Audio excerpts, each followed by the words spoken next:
Bonsoir, je m'appelle Yannick Comin, je suis maître de conférence effectivement à l'Institut de physique des Deux Infinis. Avant, j'aimais bien le côté un peu vintage de l'Institut de physique nucléaire de Lyon. Bon, maintenant ça s'appelle des Deux Infinis, ça fait plus rêver peut-être.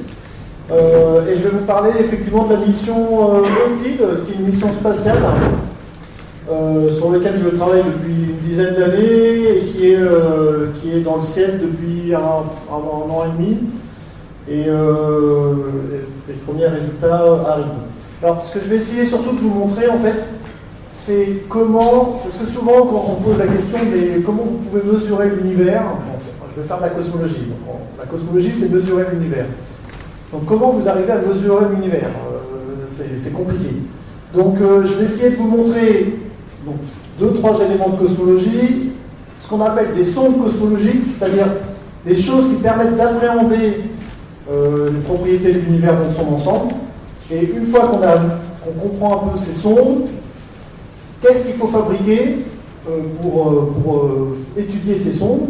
On ne peut pas tout faire dans un instrument, donc il faut faire des choix. Donc on choisit les sondes qu'on veut faire. Et une fois qu'on a choisi, qu'est-ce qu'il faut faire comme instrument? Et puis la vie des instruments. Alors, je peux faire une conférence à peu près de 10 heures, si vous voulez. Mais j'ai peur que ça tombe comme des mouches à la fin. Donc je vais aller vite. Si vous avez des questions, on verra plus tard, ou je referai d'autres conférences, ou l'année prochaine, on verra. Donc, mesurer l'univers, quelques notions de cosmologie. Alors, je ne veux pas faire un cours de cosmologie, j'ai vu que j'avais quelques étudiants dans la salle, mais ça ne fait pas des points en plus. Hein, donc, voilà. Quelques notions de cosmologie. Donc, qu'est-ce qu'on appelle les sondes cosmologiques, qui nous permettent vraiment de sonder les propriétés cosmologiques de l'univers. Et donc, ce qui en découle, le projet Euclide, les objectifs scientifiques et le design donc, qui vont résonner avec les sondes cosmologiques, la mission, et si j'ai le temps de vous présenter quelques premiers résultats. Voilà. Donc, mesurer l'univers, comment on fait pour mesurer l'univers? Alors d'abord, on va passer un peu de contexte. Alors les notions de distance, la distance qu'on utilise tout le temps en astro, c'est pas l'année-lumière, donc les gens aiment bien l'année-lumière, ça est poétique, mais en fait nous on n'utilise pas l'année-lumière, en astronomie, on utilise plutôt ce qu'on appelle le parsec, qui est une unité un peu bizarre, mais qui est à peu près la même chose que l'année-lumière, c'est 3,26 années-lumière. Bon, ça fait 3 10 puissance 16 mètres, donc ça fait un paquet de mètres. Évidemment, un parsec, ça vous paraît gros, c'est ridiculement petit pour ce qui est de l'univers, mais voilà, on va utiliser le parsec. Et puis l'autre truc qu'on va souvent utiliser, c'est la vitesse de la lumière, 300 000 km par seconde. Donc, là aussi, les avis divergent, il y en a qui trouvent que ça va vite. En fait, si vous convertissez, ça fait 300 millions de parsecs tous les milliards d'années, donc ça se traîne un peu en fait. Mais ce qui est plutôt une bonne chose pour nous, puisque ça veut dire que comme la lumière nous met un certain temps à nous parvenir des objets lointains, ça nous permet de sonder le passé de l'univers, donc ça c'est plutôt bien. Si la lumière allait très vite, on n'aurait pas cette capacité. Donc 300 mégaparsecs par gigahan, c'est la vitesse de la lumière. Alors vous avez entendu parler probablement que l'univers est en expansion, c'est quelque chose qu'on sait depuis la fin des années 1900. Donc c'est la loi de Hubble-Lemaître avec une vitesse de récession des galaxies qui est au premier ordre proportionnelle à la distance avec une constante de proportionnalité qui s'appelle la constante de Hubble, H0. Et donc qu'est-ce que ça veut dire? Ça veut dire que si vous prenez un morceau d'univers suffisamment grand pour qu'il soit, disons, cosmologique, ça veut dire que l'univers, l'espace-temps gonfle, enfin l'espace gonfle. Et vous avez deux objets qui sont à cette distance à un moment, et puis vous attendez un petit peu, et comme l'univers gonfle, la distance augmente entre les deux. Et donc, on a l'impression qu'il y a une vitesse associée à cette augmentation de distance, mais ce n'est pas une vraie vitesse. C'est pour ça qu'il ne faut pas sauter au plafond, qui est très haut. Quand à des fois on dit « Ah oui, mais elle s'éloigne de moi plus vite que la vitesse de la lumière, c'est pas possible. » Ce n'est pas une vraie vitesse. C'est juste de l'univers qui gonfle et ça a le droit d'aller plus vite que la vitesse de la lumière parce que c'est pas une vraie vitesse. Bref, vous avez ce H0. Vous pourriez réinviter des astronomes sur la mesure de H0 parce qu'en ce moment il y a une petite, ce ce qu'on appelle tension, selon la façon dont on le mesure. Je vous le montre très rapidement en bas. Selon qu'on le mesure avec la méthode bleue ou la méthode noire, on trouve des mesures qui sont différentes. Donc il y a ce qu'on appelle une tension sur H0. Bon, retenez pour aujourd'hui que H0 c'est 70 km par seconde par mégaparsec. Ça veut dire que si vous avez une galaxie qui est éloignée de 1 mégaparsec, l'univers en expansion fait que toutes les secondes elle s'éloigne de 70 km. 70 km par seconde par mégaparsec. Donc 1 mégaparsec, c'est pas une distance cosmologique, donc c'est pas vraiment un endroit sur lequel on va avoir de l'expansion. Et si vous allez à 100 mégaparsecs, vous multipliez par 100, et voilà. Donc 70 km par seconde par mégaparsec. Donc après, ça pinaille sur 73 ou 67, ça pinaille pas, hein, c'est important. Mais bon, l'ordre de grandeur, il est là. Donc l'univers est en expansion et il gonfle de 70 km par seconde par mégaparsec. Ok, donc ça c'est une vieille découverte. Alors, un point fondamental en cosmologie, c'est ce qu'on appelle le redshift.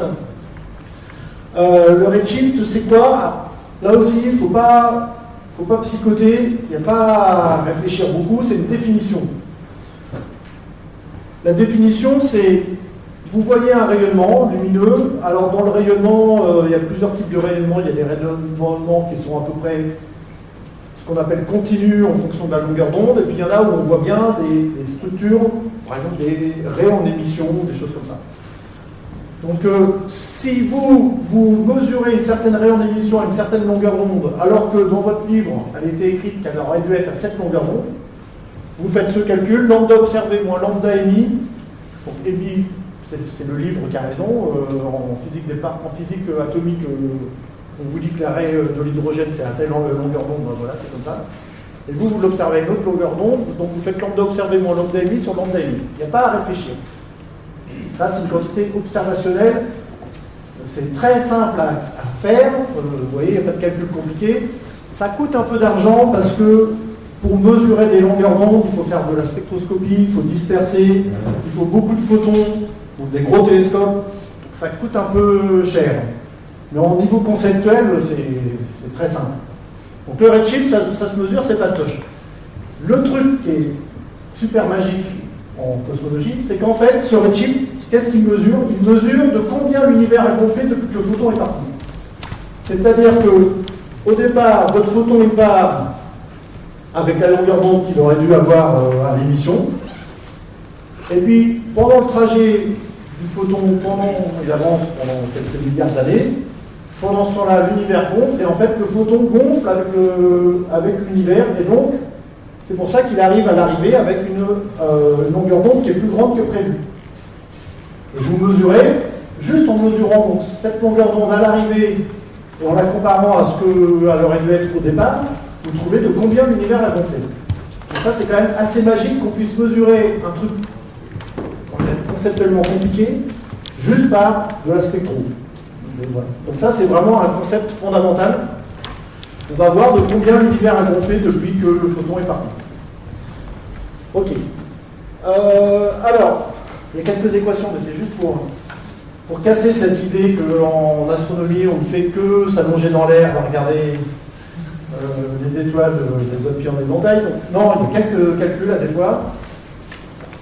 Moi, je suis astronome plutôt expérimentateur, donc j'en fais pas beaucoup des calculs, mais bon, je veux vous les montrer quand même. Alors, vous savez peut-être que la grande gravité qui gouverne, théorie qui gouverne l'évolution de l'univers, c'est ce qu'on appelle la théorie de la gravité, de la relativité générale. Donc, qui est une théorie de la gravité qui date de 1915 par Einstein. Donc, d'abord, il y a la relativité restreinte sur des phénomènes un peu drôles, et puis de dilatation du temps en fonction de la vitesse et tout ça. Et après, il y a eu la relativité générale qui alors on va juste résumer l'équation du milieu. Vous voyez l'équation du milieu, G mu nu égale 8 pi G sur C4 T mu nu. Donc peut-être que vous vous souvenez, bon, il y a un pi, parce qu'il y a toujours un pi dans les équations. Il y a un grand G, c'est la gravité, la constante de la gravitation. Le C4, parce qu'il y a toujours des C dans les équations. Bon, après, à part cette constante qu'on note kappa des fois, donc en bas je vais noter kappa, vous avez un truc à gauche qui s'appelle G mu et un truc à droite qui s'appelle T mu. Alors, c'est des objets mathématiques qui sont un peu compliqués, c'est des tenseurs, comme une matrice, disons, si vous vous souvenez des matrices, mais bon, peu importe. Ce qui est important, c'est de comprendre qu'à gauche, c'est un objet mathématique qui décrit la géométrie de l'univers. Et à droite, c'est un objet mathématique qui décrit ce qu'il y a à l'intérieur de l'univers. Et la relativité générale dit qu'il y a une égalité entre les deux, il y a une relation entre les deux. Le contenu de l'univers déforme le contenant de l'univers. Donc il y a une relation entre T mu nu, le contenu, et G mu nu, le contenant. Donc c'est pas intuitif, mais c'est ça la relativité générale. Ok? Donc c'est ce qu'on appelle les équations du champ d'Einstein. Alors ça paraît tout simple comme équation, mais en fait, si on veut la résoudre, ça ne se résout pas facilement. Ça peut se résoudre dans certains cas très simples, où on a bien simplifié les calculs. Dans le cas général, il faut mettre ça dans un gros ordinateur et on s'en sort pas. Mais, bon. Donc on a ça. En tout cas, vous voyez qu'on a la relation entre le contenant et le contenu. Alors, je fais intervenir maintenant un acteur clé dans mon histoire, c'est ce qu'on appelle la constante cosmologique. Et je vais en parler un petit peu ici parce que c'est important. Donc cette constante cosmologique, on note lambda. Quand on fait les équations, on voit qu'en fait on peut écrire G mu nu égale kappa T mu nu, mais qu'il y a une constante à un moment qu'on peut mettre quelque part, soit à gauche, soit à droite. Et c'est là que, mathématiquement, ça ne fait aucune différence que vous le mettiez à gauche ou à droite. Physiquement, ça fait une différence. Parce que soit vous le mettez à gauche et vous dites, tiens, c'est le contenant qui est déformé, soit vous le mettez à droite et vous dites, ah tiens, il y a un nouveau truc dans l'univers qui s'appelle lambda et que je pourrais mettre dans T mu nu, dans le contenu de l'univers. Donc selon que vous le mettez à gauche ou à droite, la signification physique de qu'est-ce que c'est que ce lambda, c'est pas la même chose. Il y en a un, c'est à la forme de l'univers, elle était un peu déformée spécialement en plus, et de l'autre côté, c'est ah tiens, il y a un nouveau truc dans l'univers qui a cette signature. Alors, la mode en ce moment, c'est de le mettre à droite. Et de dire, tiens, il y a un truc dans l'univers un nouveau truc dans l'univers qu'on va mettre dans le T mu nu, qui est le contenu, enfin ce qu'il y a dans l'univers.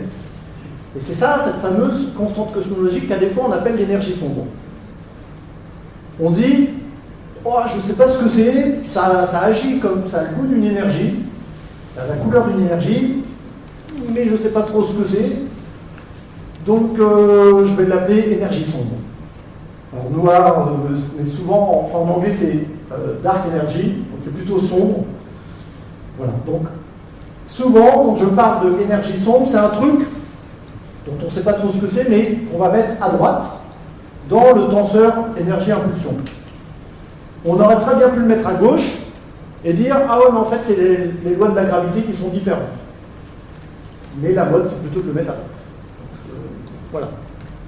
Alors, cette équation, elle est compliquée à résoudre dans le cas général. Alors, elle est simple dans certains cas particuliers. Il y a un cas particulier, par exemple, où T mu nu égale 0. Donc ça on peut le faire. Ça s'appelle la relativité restreinte. En fait. T mu nu égale 0, c'est quand il n'y a pas de gravité. C'est-à-dire que T mu nu égale 0. Après, on peut faire des cas un peu plus compliqués, par exemple autour d'un trou noir. On peut faire les calculs autour d'un trou noir s'il est bien rond et tout ça, donc ça se simplifie. Et puis, il y a un cas qu'on utilise beaucoup en cosmologie, qui est, si on se met dans un univers qu'on suppose homogène et isotrope, ça simplifie les calculs et on peut faire plein de calculs. Donc ça, c'est ce qu'on appelle le principe cosmologique. Le principe cosmologique, c'est de dire que, aux échelles cosmologiques, l'univers est homogène et isotrope. Alors ici, clairement, vous voyez que l'univers, il n'est pas homogène. Là, il n'y a rien et là, j'y suis. Donc clairement, c'est pas homogène. Mais bon, déjà, c'est des homogénéités plutôt statistiques, c'est en moyenne. Est-ce que ça va? Donc là, vous voyez qu'en moyenne, si je prends des cubes de 10 mètres par 10 mètres par 10 mètres dans la salle. Bon, alors, en haut, il n'y a pas grand chose, en bas il y a des choses, mais déjà au niveau du sol, là, on va moyenner un peu entre les gens. Et par contre, bon, il y aura l'intérieur de la salle et puis l'extérieur, ça ne sera pas pareil. Alors je peux prendre 1 km cube. Là, je verrai que dans l'atmosphère ça va, puis dans le sol ça va plus. Alors je vais prendre un parsec cube. Bon, bah, dans un parsec cube, je vais voir des zones où il y a beaucoup d'étoiles, des zones où il y a moins d'étoiles. Alors je vais prendre un peu de recul et ainsi de suite. Donc, on n'a jamais vraiment trouvé quelle était l'échelle à laquelle ça s'applique. Mais on imagine qu'il existe une échelle suffisamment grande, peut-être quelques centaines de mégaparsecs, qui font que c'est vrai. Si c'est vrai, on peut faire des simplifications des calculs, et c'est ça ce qu'on appelle le principe cosmologique. Il existe une échelle suffisamment grande, au-delà de laquelle l'univers est homogène et isotrope en moyenne. C'est-à-dire toutes les positions se valent et toutes les directions se valent. Bon, après, il y a des disputes sur quelle est l'échelle de l'homogénéité, mais bon, je ne vais pas rentrer là-dedans. Alors, ça, c'était juste l'équation de base. Donc, cette équation de base, elle se transforme en deux équations. Alors, là aussi, c'est juste pour vous les montrer, pour vous montrer que je sais écrire des équations, mais pas très compliquées. Donc, c'est ce qu'on appelle les équations de Friedmann. Donc, Friedmann, deux équations, la première et la deuxième. Équation de Friedmann. Alors, ce qui est important, je vais peut-être oublié de le dire tout à l'heure, en fait, la constante, quand on vous dit que l'univers gonfle, on va dire, tiens, il y a un truc qui gonfle, qu'on appelle le facteur d'échelle de l'univers, et qu'on note A. Ce n'est pas une vraie distance, puisque ce qu'on va souvent regarder, c'est la façon dont A bouge de façon relative. Donc pour ceux qui se souviennent un peu de leur cours de physique, il y a des A points, c'est la dérivée de A par rapport au temps. Donc c'est comment bouge A par rapport au temps. Donc c'est le A point divisé par A, donc c'est relatif. Okay, c'est de combien bouge A par rapport à A. Donc A point sur A. Donc ce A va souvent revenir. Et vous voyez qu'en fait, si je veux savoir donc comment l'univers gonfle en fonction du temps, ben j'essaye de trouver comment évolue A en fonction du temps. Ça ne va pas me dire, tiens, il faisait 1 km ou 5 km, tout ça au départ. Ça va me dire que si A est passé de 1 truc à 5 trucs, c'est qu'il a gonflé d'un facteur 5. Okay. Donc là, vous voyez qu'on a c'est des équations en A. Donc on a A point sur A, la dérivée de A par rapport au temps divisé par A, ou alors la dérivée A point point, c'est la dérivée seconde. Donc voilà. Donc là, vous voyez, en fait... Non, vous voyez plus. Allô? Qu'est-ce que vous faites sauter? Ça, attends, j'avais rien touché à ce moment-là. Ah, ça y est, ça repère. Ne bougez plus personne ne bouge. Alors, vous voyez des équations en A, donc ça peut ces équations, si on les intègre, si on les résout, ça peut vous donner l'histoire de l'expansion de l'univers, A en fonction de T par exemple. Donc c'est ça, un des objectifs, c'est ça. Et alors vous voyez que dans ces équations, on revoit des trucs classiques, des pi, des g, des c. Et puis alors on retrouve notre lambda, lambda majuscule, en jaune là, donc ça c'est la constante cosmologique. Et puis on retrouve un truc qui est ρ, qui est la densité de matière. Non, je vais y revenir. Et puis P qui est une pression, enfin bref. Bon, en tout cas, vous savez que E égale MC2, ça c'est l'équation que tout le monde connaît. E égale MC2, ça dit quoi? Ça dit que, en fait, on peut toujours convertir de la masse en énergie, ou de l'énergie en masse.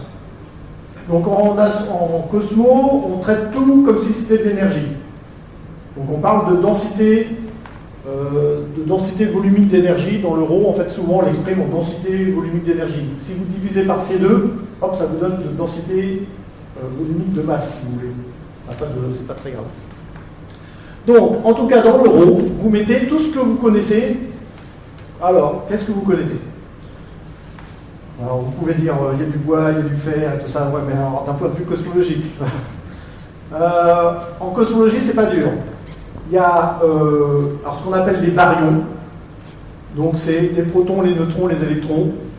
Et puis, les trucs que vous faites, les atomes et tout ça. Tout ça, c'est des baryons. Bon, on verra tout à l'heure, mais ça ne fait pas beaucoup. Mais bon, vous savez que ça existe parce que vous en êtes. Donc, voilà. Après, il y a d'autres trucs, il y a par exemple les photons. Les photons, ça a d'autres propriétés que les baryons, mais bon, vous les connaissez, vous en voyez plein, c'est de la lumière, c'est de l'énergie. Vous pouvez mettre aussi des particules un peu plus exotiques, alors, qui ne sont pas exotiques, hein, elles existent pour de vrai, les neutrinos, vous avez peut-être entendu parler, ce sont des petites particules très légères, mais quand même un peu de masse, qui vont très vite. Il y en a watt 1000 dans la salle, là, mais comme ils interagissent très peu avec la matière, vous ne les sentez pas. Donc, voilà, mais il y en a un petit peu. Vous pouvez mettre, donc là-dedans, vous pouvez aussi mettre la constante cosmologique. Si vous dites que c'est un truc à droite, c'est que c'est un truc dans l'univers. Donc vous dites, bah, ça contribue à l'énergie. Donc vous pouvez le mettre. Et puis vous pouvez mettre aussi d'autres contributions, par exemple, ce qu'on appelle la matière sombre. Éventuellement. Je vais y revenir. Donc en tout cas, en orange, vous mettez tout ce que vous connaissez. En jaune, donc la constante cosmologique. Et puis, vous avez un truc qui apparaît aussi, le K, qui est la courbure de l'univers. Est-ce que l'univers...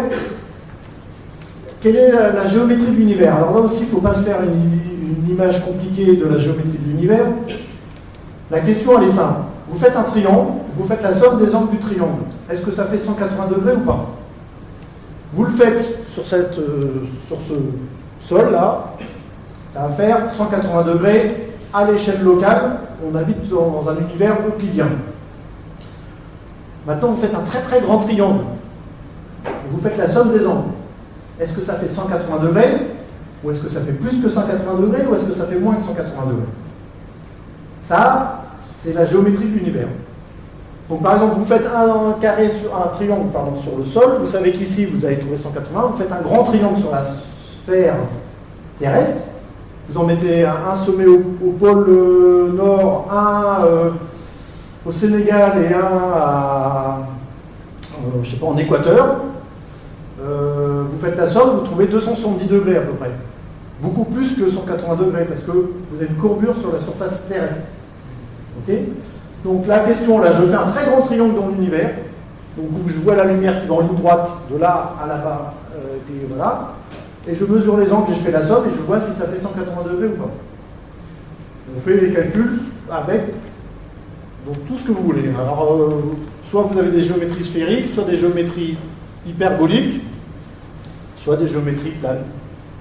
Donc le K va prendre différentes valeurs. En fait, il peut prendre que 3 valeurs K, hein. C'est soit 0, c'est euclidien, enfin plat, et soit plus ou moins. Donc, en fait, ces équations qu'on va essayer de résoudre, éventuellement, et puis ou de faire des prédictions, puis de les comparer par rapport aux observations, et si on les compare, de trouver quels sont les ρ ou les K ou les lambda qui vont le mieux pour que ça colle le mieux aux observations. Donc on commence à pressentir que c'est comme ça qu'on va pouvoir contraindre qu'est-ce qu'il y a dans l'univers à l'échelle, aux échelles cosmologiques. Ok. Donc, alors il y a cette équation, bon, qui n'est pas très compliquée, c'est juste des sommes, donc ça va, mais il y a encore plus simple, on peut la rafistoler et on a une équation très simple, qui est ce qu'on appelle l'équation de Friedman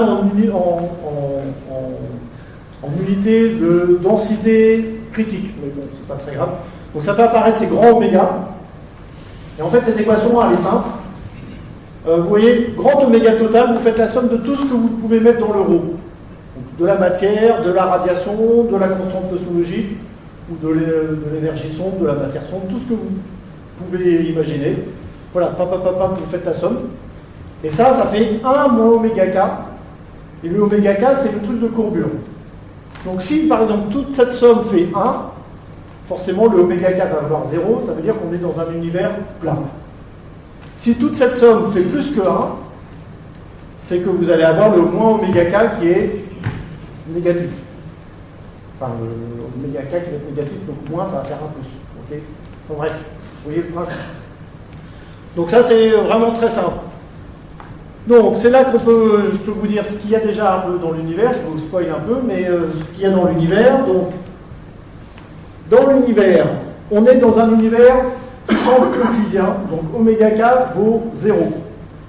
Donc, il faut que toute la somme fasse 1. Donc, on exprime tout ça en pourcent. Et on trouve que la constante cosmologique, ou ce qu'on appelle aussi à des fois l'énergie sombre, ça vaut pour 70%. La matière, ça vaut pour 30%. Mais en fait, dans ces 30% de matière, il n'y a que 5% de matière baryonique. Donc vous êtes, vous et moi, faits. Donc il y a 25% de matière non baryonique. Et comme on ne sait pas ce que c'est, matière sombre. Ok. Il y a un petit peu de radiation, vous voyez qu'il y a des photons. En fait, c'est négligeable. Donc c'est 3 fois rien, c'est 10-5. Des neutrinos, il y en a un petit peu plus. Il y en a de l'ordre de 10-3, mais ça ne va pas changer la face du monde. Et donc, a priori, oméga K vaut 0. Pour l'instant, on n'a pas mis en évidence de courbure dans l'univers. Bon, je vais revenir sur ces constantes. Alors, une fois qu'on a tous ces termes-là, vous voyez qu'on peut calculer plein de choses. Donc là, par exemple, je calcule le A, le scale factor A en jaune. Là, vous voyez sur le plot de gauche, il y a l'échelle de droite, le scale factor. Donc ça, c'est le A. Comment le A évolue en fonction du temps. Vous avez le temps qui est en haut et vous avez le redshift en bas. Donc le temps par rapport à moi, c'est-à-dire 0, c'est moi. 1 milliard d'années, c'est il y a 1 milliard d'années. Et l'univers, il a à peu près 14 milliards d'années. Donc vous voyez que ça va jusqu'à 13-14 milliards d'années en haut à droite. Ok. Donc ça, c'est le scale factor. Vous voyez que l'univers a gonflé. Et puis que maintenant il atteint à peu près une taille. Alors il continue, hein, mais c'est juste que c'est pas linéaire le temps là-haut. Là vous avez un look back time, je ne vais pas y revenir. Alors il y a des trucs qui sont importants, c'est à droite là. En cosmologie, il y a plein de notions de distance. Mais il faut bien faire attention, il y a des distances, toutes les distances ne se valent pas. Dans la vie de tous les jours, toutes les notions de distance se valent et on fait en sorte que toutes les notions de distance donnent la même chose. Donc par exemple, il y a 2 grandes techniques pour mesurer des distances, alors 3, mais il y en a une qu'on ne peut pas utiliser en astro. Il y a la méthode de je sors le mètre et je mesure d'un côté à l'autre du mètre. Mais on n'a pas de mètre géant en astro, donc ça c'est mort, on ne peut pas utiliser ça. Donc les autres techniques qu'on utilise en astro, c'est vous pouvez mesurer un angle. Par exemple, je mesure alors, la technique que vous allez faire sans vous en rendre compte, c'est avec vos yeux. Vous avez 2 yeux, la plupart du temps, séparés de 10 cm. Le cerveau est à peu près bien équipé pour dire tiens, je vois le monsieur là, je vois l'angle entre mes 2 yeux. Et le cerveau va dire cet angle, je le transforme en distance au monsieur. Et donc, alors ça ne marche pas trop quand c'est trop loin, mais ça me permet d'attraper ça sans avoir à trop réfléchir, parce que mon cerveau me dit, ouais, ça paraît accessible à ton bras, et ainsi de suite. Donc ça, vous voyez, mesurer un angle et connaître une base, la distance entre... Donc en fait, vous faites un triangle, hein. Vous avez un angle et puis vous avez une base, et vous en déduisez de l'autre côté. Donc ça, c'est une première technique, c'est ce qu'on appelle une distance angulaire. Et puis, l'autre technique qu'on utilise beaucoup, c'est la technique des marins. Vous voyez un phare briller dans la nuit. S'il est très brillant, vous vous dites « je suis trop près ». S'il n'est pas très brillant, vous vous dites « j'ai de la marge ». Mais ça arrive aussi, hein, si vous voyez un phare dans la nuit, un phare de voiture. Alors, le problème des phares de voiture, en plus, c'est qu'il y a 2 phares. Et ça vous aide en plus parce que vous voyez un angle. Donc bref, si vous voyez une moto avec juste un phare, et que vous pifométrez à peu près quelle est l'intensité du phare, vous pouvez dire « ouais, j'ai le temps de passer » ou « j'ai pas le temps de passer ». Si vous voyez que c'est très lumineux, c'est peut-être juste une moto très lointaine avec un très très très gros phare, mais en général, elles ont à peu près toutes les mêmes phares, et vous dites « ah, c'est bon, j'ai le temps » ou « j'ai pas le temps ». Donc ça, c'est ce qu'on appelle la distance de luminosité, de faire la relation entre ce que vous ressentez en termes de flux et la luminosité intrinsèque de l'objet. Vous voyez que les propriétés ne sont pas du tout les mêmes en fonction de l'évolution avec le redshift ne sont pas du tout les mêmes. Donc c'est là qu'on va pouvoir mesurer des choses. Alors il y a d'autres distances qui sont intéressantes, mais qu'on n'arrive pas vraiment à mesurer. Les 2 qu'on arrive vraiment à mesurer, c'est la bleue et la orange. Bon, notez que la orange, mais là si je commence à parler de ça, je ne vais plus avoir le temps. Un truc rigolo avec l'univers, c'est que l'univers est en expansion, et à un moment, si vous regardez de plus en plus loin les objets en cosmologie deviennent de plus en plus petits, jusqu'à un moment, et redeviennent de plus en plus gros. C'est magique. Vous voyez que la distance de luminosité, elle diminue au-delà de z égale à peu près 2. Donc une galaxie très lointaine apparaît plus grosse qu'une galaxie moins lointaine. Alors là vous dites cool, non, parce que effectivement elle devient plus grosse, mais le nombre de photons par contre lui, qui est dirigé par la distance de luminosité, il continue à chuter. Donc elle apparaît plus grosse, mais elle est vraiment très très faible. Donc elle n'est pas plus facile à mesurer. Bref. Mais en tout cas, ça veut dire que si vous regardez des galaxies suffisamment lointaines, à peu près au-delà de z égale 2, les galaxies ne vont pas devenir de plus en plus petites. Elles sont à peu près toutes de la même taille. Même si elles sont de plus en plus loin. Bon. Bref. Donc ça, c'est un truc que vous avez peut-être déjà vu, mais c'est l'histoire de l'univers en une slide. Alors c'est un truc qui a été fait par WMAP il y a quelques années, mais enfin, oui. Mais donc qu'est-ce que ça représente? Ça représente à peu près la forme du tube, là, ça représente à peu près le A. Le A gonfle, donc il devient de plus en plus grand, et puis récemment il s'est mis à gonfler plus rapidement, et c'est ce qu'on appelle l'accélération de l'expansion de l'univers. Le côté, ça s'évase plus rapidement vers la fin. Vous voyez qu'au départ, il y a un moment où ça gonfle très vite, le A. Donc ça, c'est ce qu'on appelle l'inflation. On ne sait pas si ça existe, mais on en a besoin pour les calculs. Donc si on ne les met pas, ça pose problème. Donc on a l'inflation. Assez rapidement, on a le premier rayonnement, je vais en parler un tout petit peu, qui s'appelle le fond diffus cosmologique. Et puis après, donc l'univers gonfle tranquillement. Au départ, il gonflait en ralentissant. Vous voyez que ça comme ça. Et puis au bout d'un moment, il se remet à gonfler de plus en plus rapidement, et c'est l'expansion accélérée de l'univers. Voilà, bon. C'est vraiment très résumé. Alors, là, j'ai une slide pour justement bien faire attention sur les différents termes. Ça fait combien de temps? Déjà 44 minutes que je parle, c'est bon. La phase sombre de l'univers. Donc, il y a plein de sombres en physique. Quand vous ne savez pas un truc, vous l'appelez sombre. Donc, à la fin, on en a un paquet. Il y a beaucoup de trucs qu'on ne comprend pas. Non. Alors, il y a la matière noire. C'est vrai que souvent on dit matière noire, mais en fait normalement c'est une matière sombre. Donc qu'est-ce que c'est que cette matière sombre? C'est une matière qui semble nécessaire dans les équations, qui a la dimension d'une matière, qui a le goût d'une matière, qui a l'air d'être nécessaire pour expliquer certains phénomènes gravitationnels. Donc vous avez peut-être entendu parler par exemple des courbes de rotation dans les galaxies.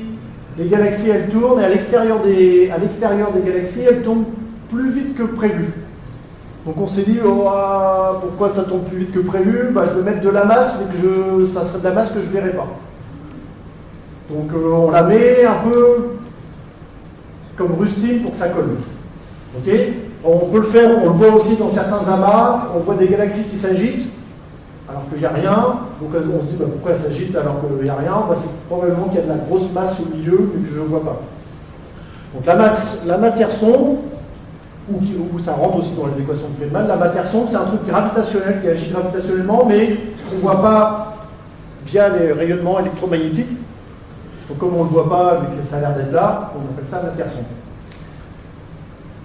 Énergie noire ou énergie sombre, je vous conseille plutôt d'appeler ça sombre, mais voilà. Donc c'est un truc qui ressemble à de l'énergie dans les équations de Feynman.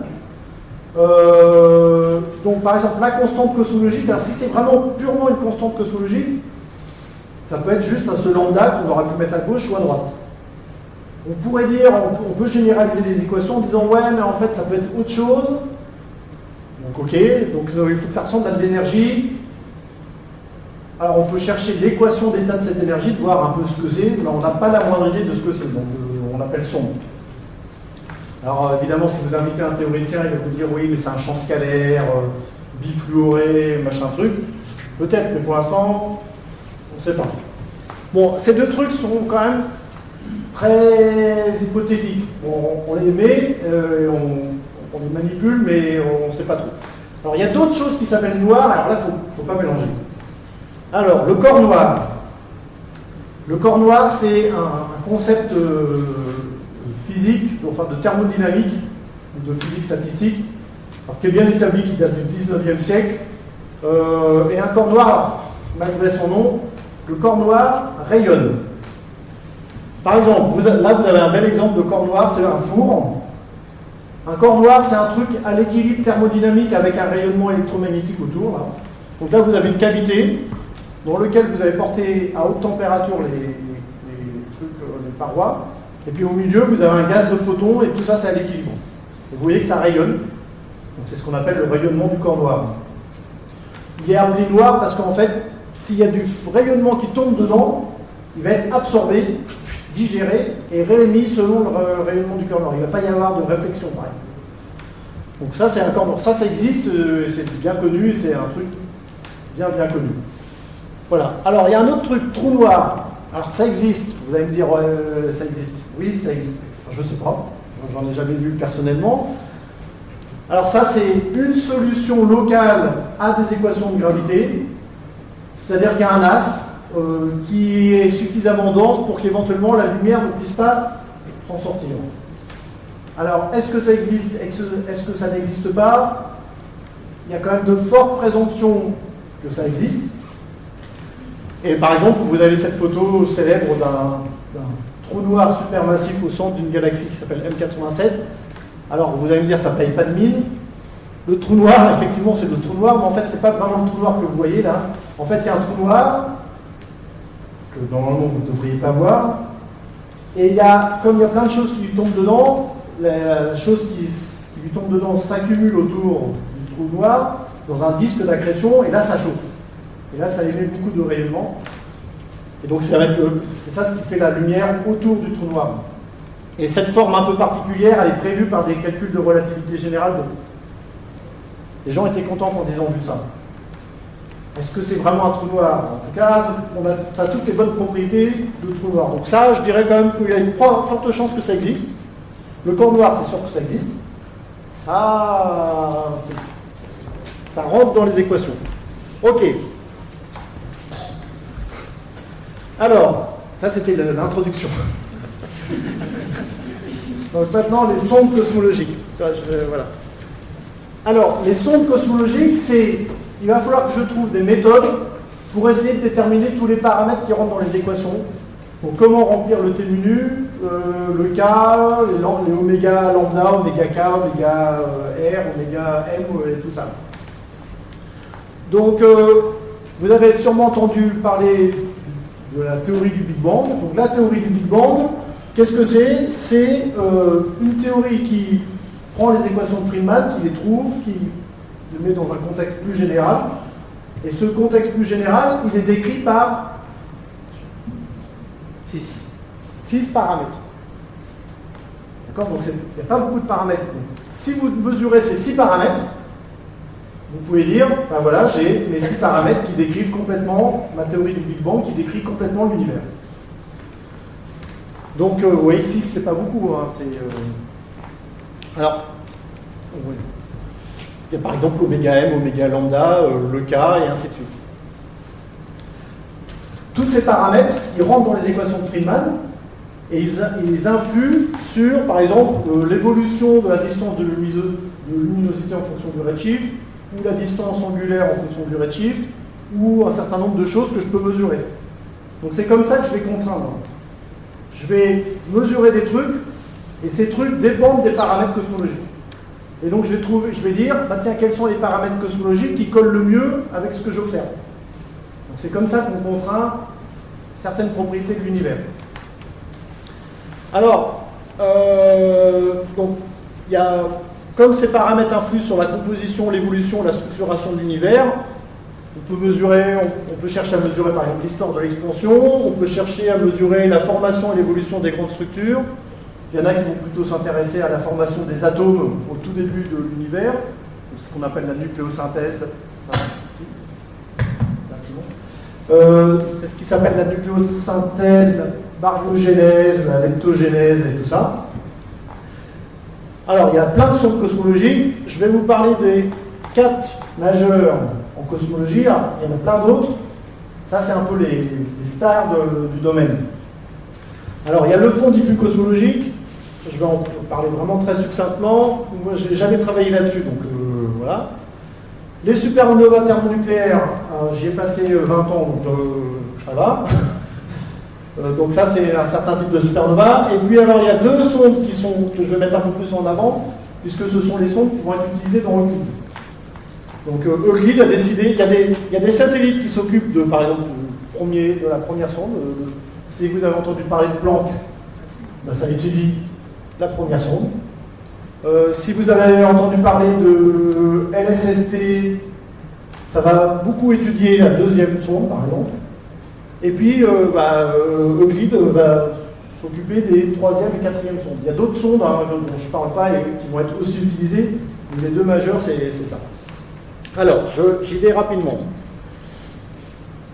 L'univers est en expansion, c'est-à-dire qu'avant il était plus compact, plus serré, et donc plus chaud. À un moment, il était très chaud, et il était suffisamment chaud pour que, en fait, la matière, enfin le contenu de l'univers soit dans un état qui s'appelle un plasma, et dans ce cas-là, l'univers n'est pas transparent. Donc l'univers au départ n'était pas transparent, vous avez de la matière, des trucs, et puis des photons, et les photons, ils n'arrivent pas à se balader comme ils veulent. Donc l'univers n'est pas transparent. À un moment, l'univers est en expansion, il refroidit, hop, l'univers devient transparent. Bon, les photons qui avaient du mal à avancer, d'un seul coup, ils peuvent aller en ligne droite, et tant qu'on ne les interrompt pas, ils avancent tout droit, et il n'y a pas de problème. Donc il y a des photons, s'ils viennent de 10 milliards d'années-lumière, ça fait 10 milliards d'années-lumière qui vont en ligne droite, donc, sans être interrompus. Donc les premiers photons qui sont réunis au moment où l'univers devient transparent, c'est ce qu'on appelle le fond diffus cosmologique. Donc cette photo, il y a plein de choses à dire sur cette photo, mais je n'ai pas le temps. Et cette photo, elle vous montre un peu les fluctuations de température et de densité au moment où l'univers devient transparent, il y a à peu près 400 000 ans après le Big Bang. Et le Big Bang, c'était à peu près il y a 14 milliards d'années. D'accord ? Donc là-dedans, il y a plein d'informations sur la répartition des petites tâches et tout ça, là. Voilà. Essentiellement, le truc le plus important que ça mesure, ce truc-là, essentiellement, ça vous dit que l'univers est plat. C'est la première chose, enfin le premier truc le plus évident quand on voit cette répartition. C'est presque un truc qu'on peut faire, il faut savoir faire, mais c'est presque un truc qu'on peut faire à la main. On dit, ouais, clairement, c'est plat. D'autant plus, en fait, que le moment où l'univers devient transparent, l'univers avait 3000 Kelvin ou un truc comme ça. 3000 Kelvin, c'est pas de la physique super compliquée. Vous pouvez avoir des plasmas à 3000 Kelvin dans votre labo et faire des mesures de plasma et bien comprendre le plasma. Donc la physique du plasma, alors je dis pas que c'est simple, hein. J'ai fait à l'époque un DEA de magnéto-hydrodynamique et je peux vous dire que c'est pas super simple. Mais il y en a qui savent faire. Et donc c'est de la physique connue. Donc c'est pas comme l'inflation ou des trucs où c'est compliqué. Là c'est de la physique connue. L'univers était un plasma, il devient transparent, je peux faire plein de calculs et voilà.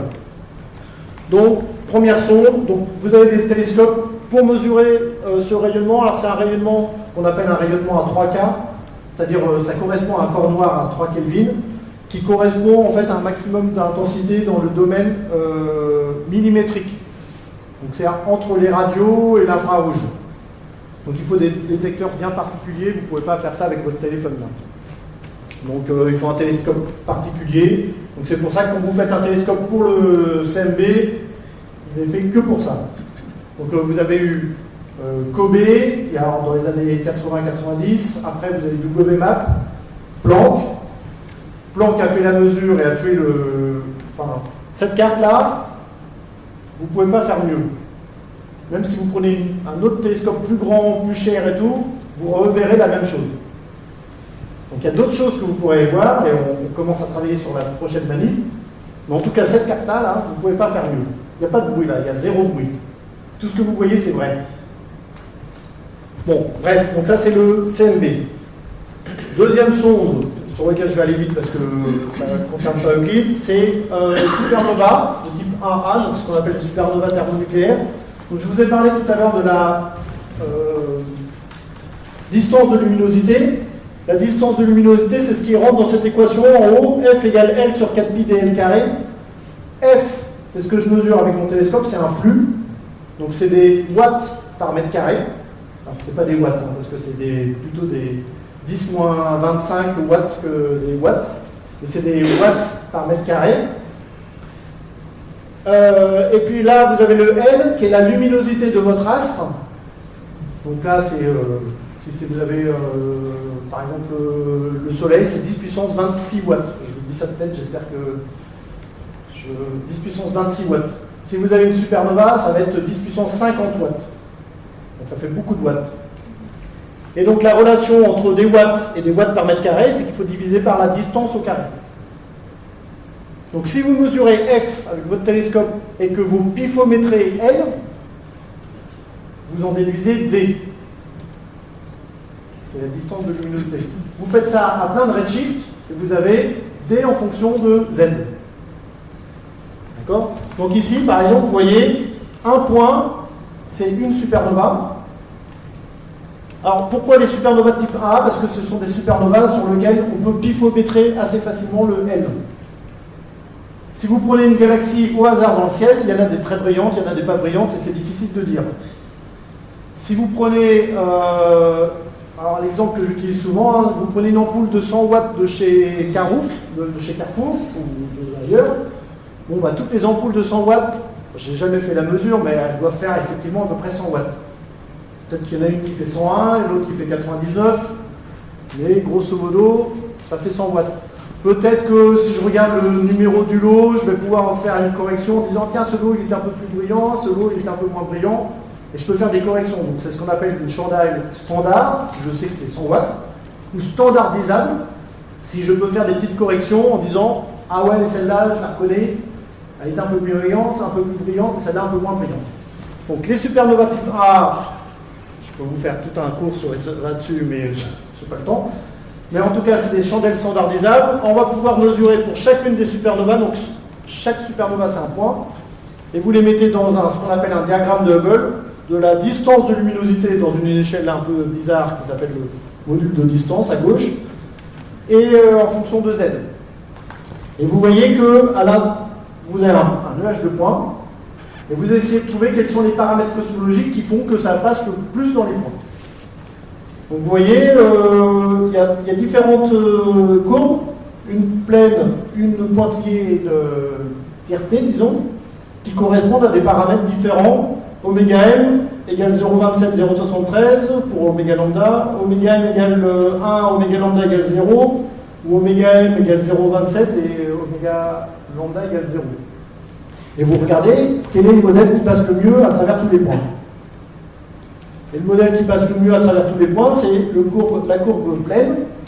Et ça vous dit que donc on vit dans un univers avec oméga m égale 0,27, 0,3, à peu près 30%, et oméga lambda égale 70%. Donc ça a été la découverte de 98 et le prix Nobel de 2011 pour avoir réussi à mesurer en particulier le fait que oméga lambda était clairement non nul. Que donc il y avait un truc en plus dans l'univers. Enfin, si on le met à droite, c'est un truc en plus. Ok, donc avec ça, on peut regarder combien il y a d'énergie sombre, ou est-ce que c'est une constante cosmologique, quelle est l'équation d'état de la constante de l'énergie sombre, éventuellement, et ainsi de suite.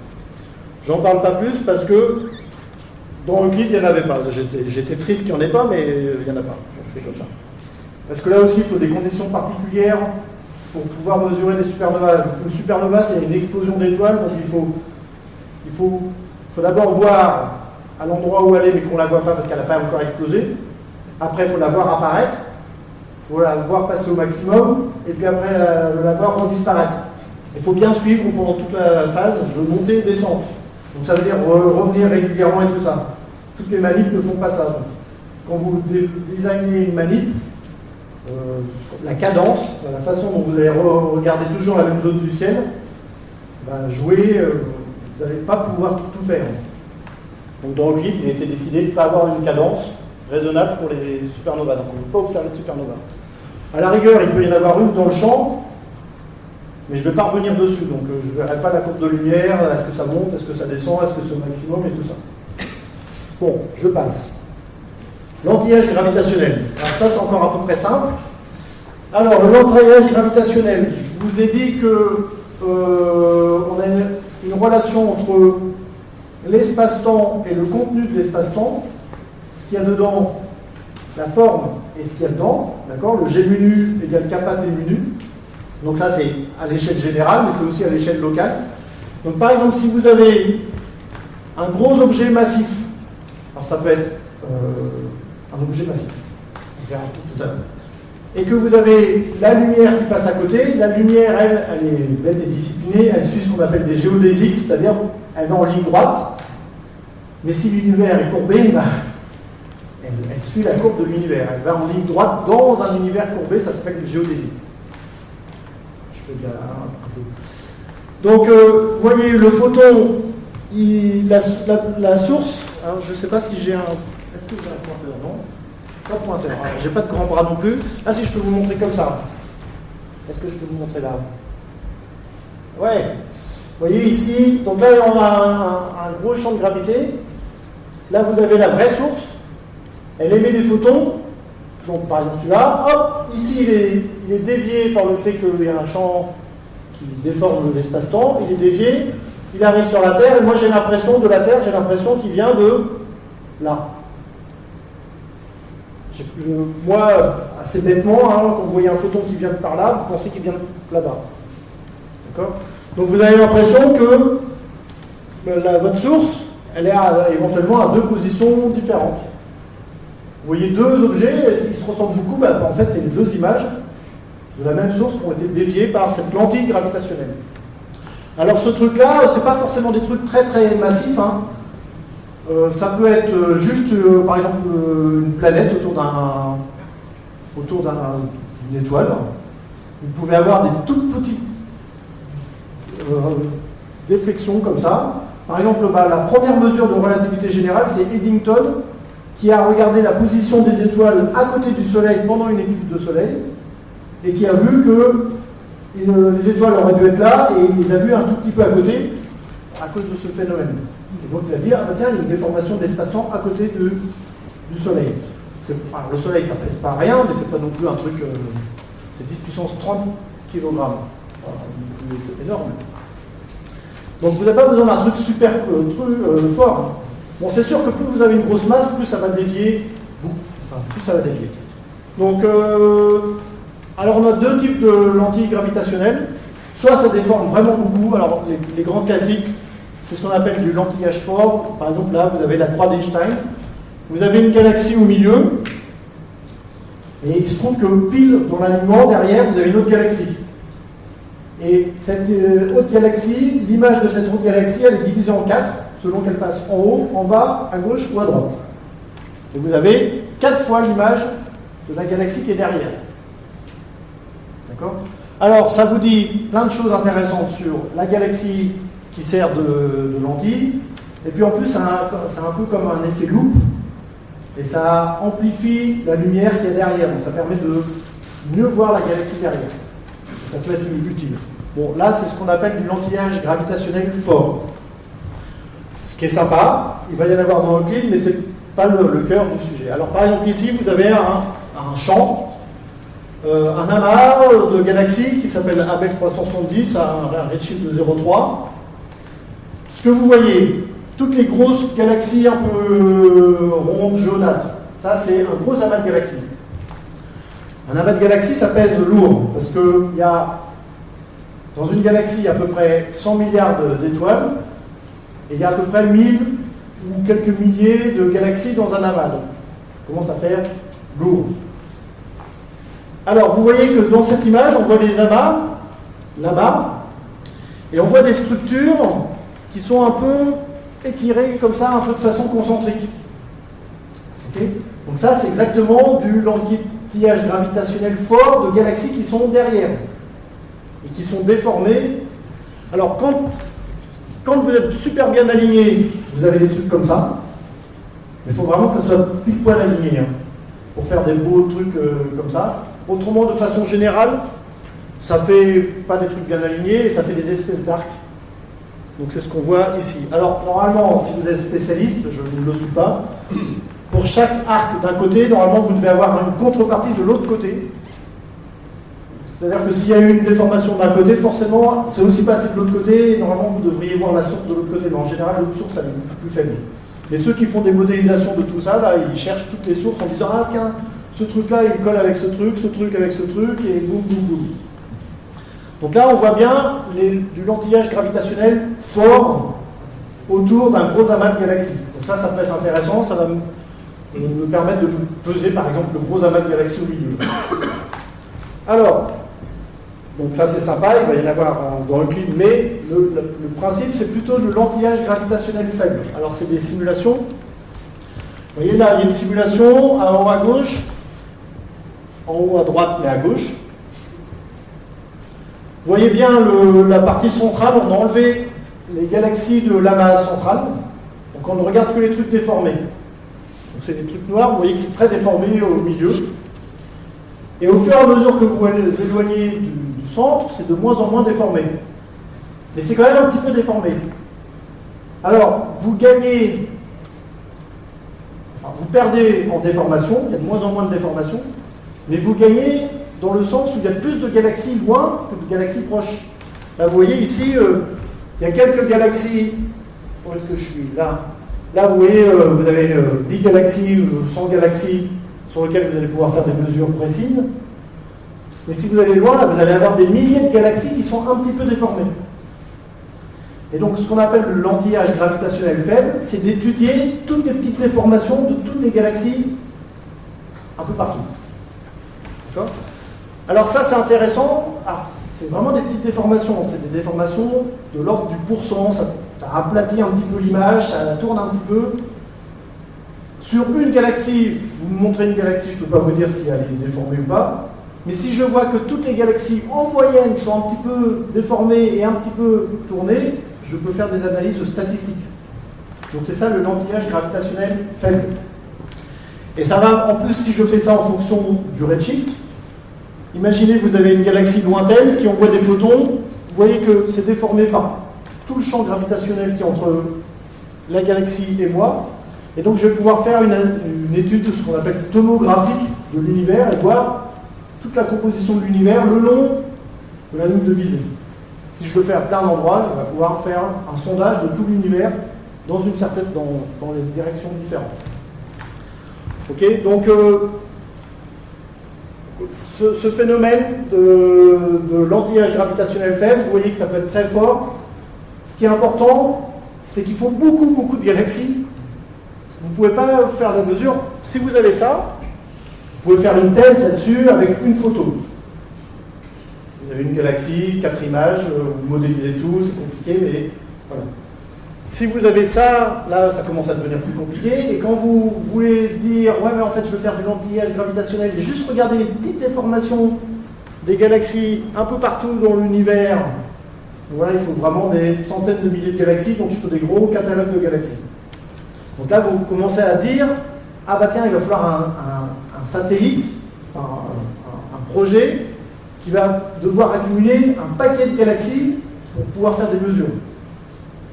Okay, si je prends une galaxie, ça va pas suffisant. Il faut vraiment beaucoup de galaxies.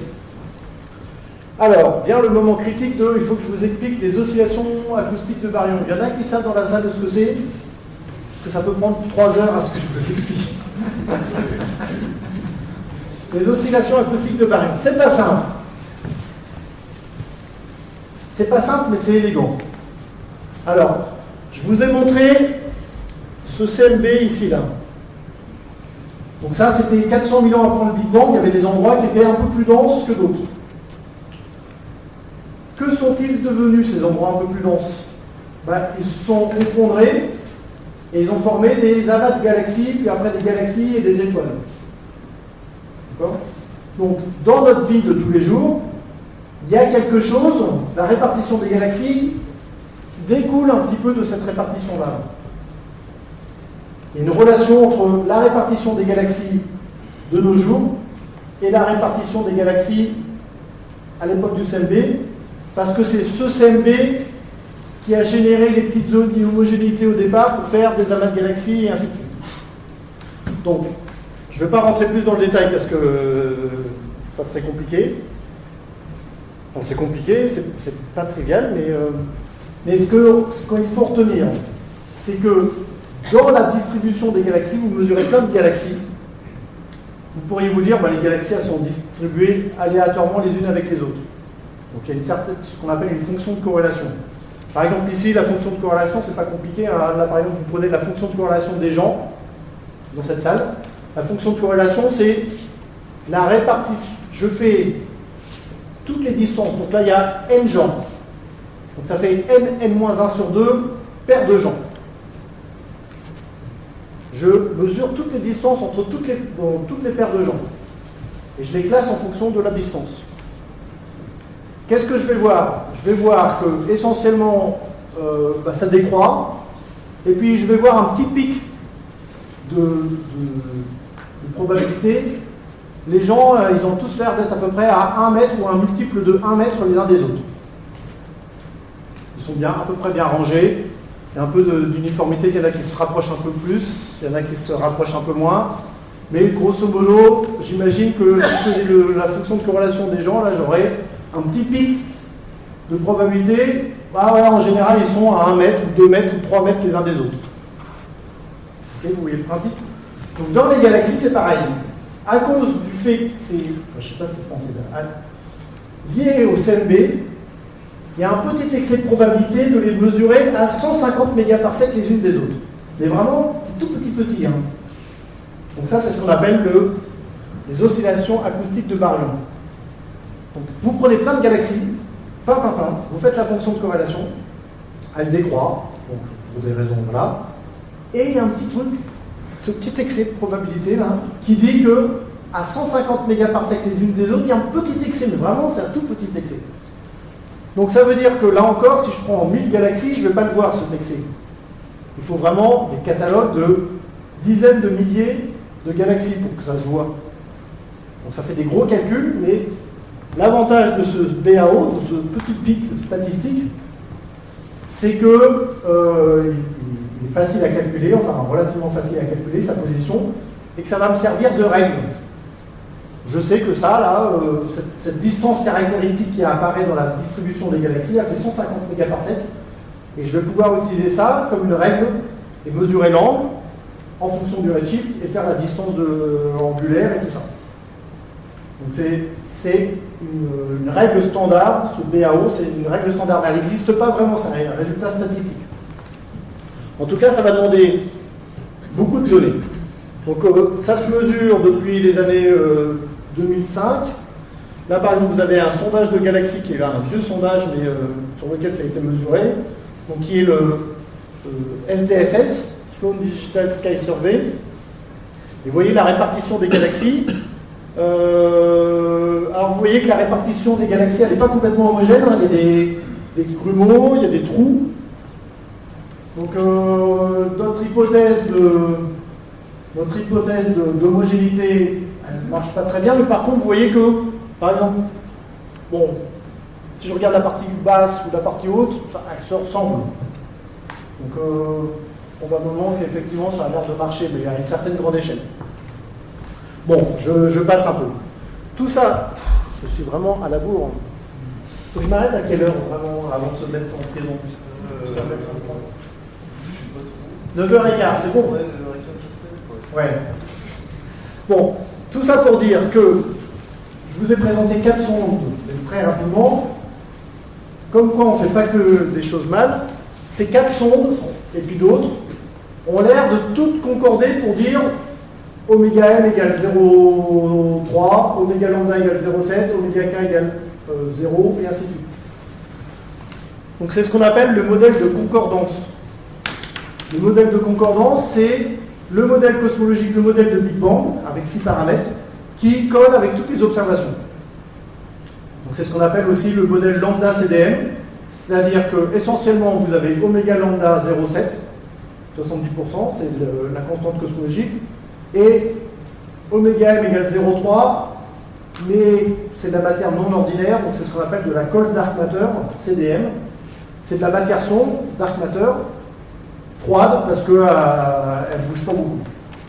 Froid, ça veut dire qu'il ne bouge pas beaucoup, et chaud, ça veut dire qu'il bouge beaucoup. Donc là, elle est froide. Donc lambda CDM, c'est le modèle qui colle avec toutes les observations et toutes les sondes cosmologiques ont l'air de dire, ouais, c'est ça, c'est ça.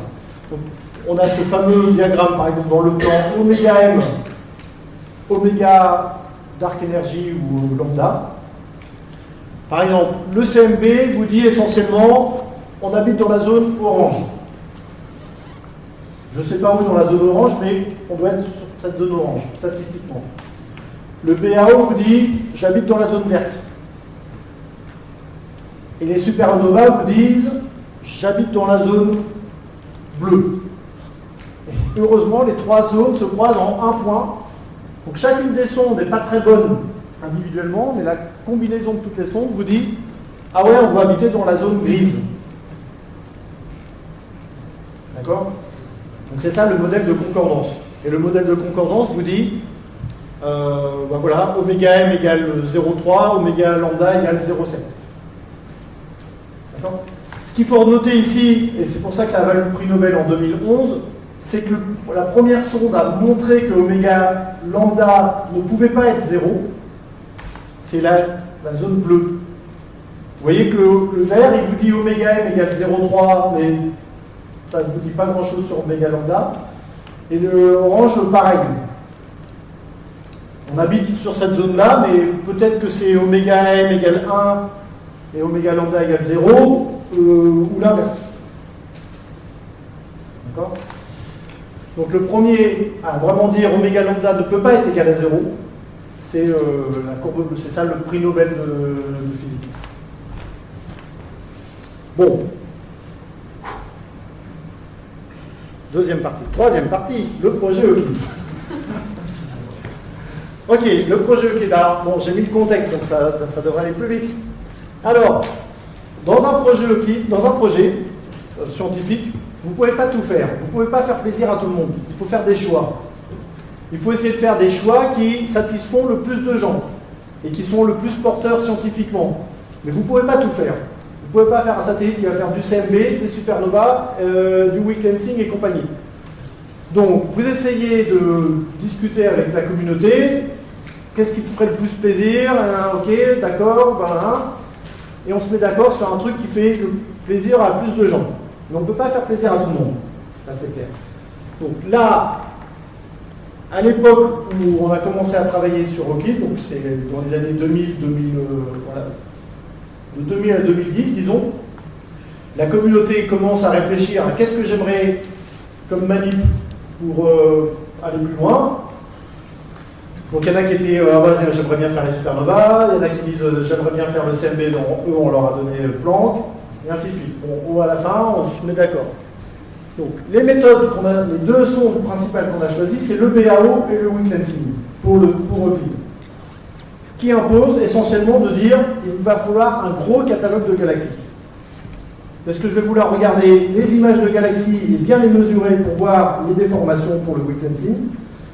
Et le BAO, je vais le mesurer en mesurant le redshift et la position des galaxies.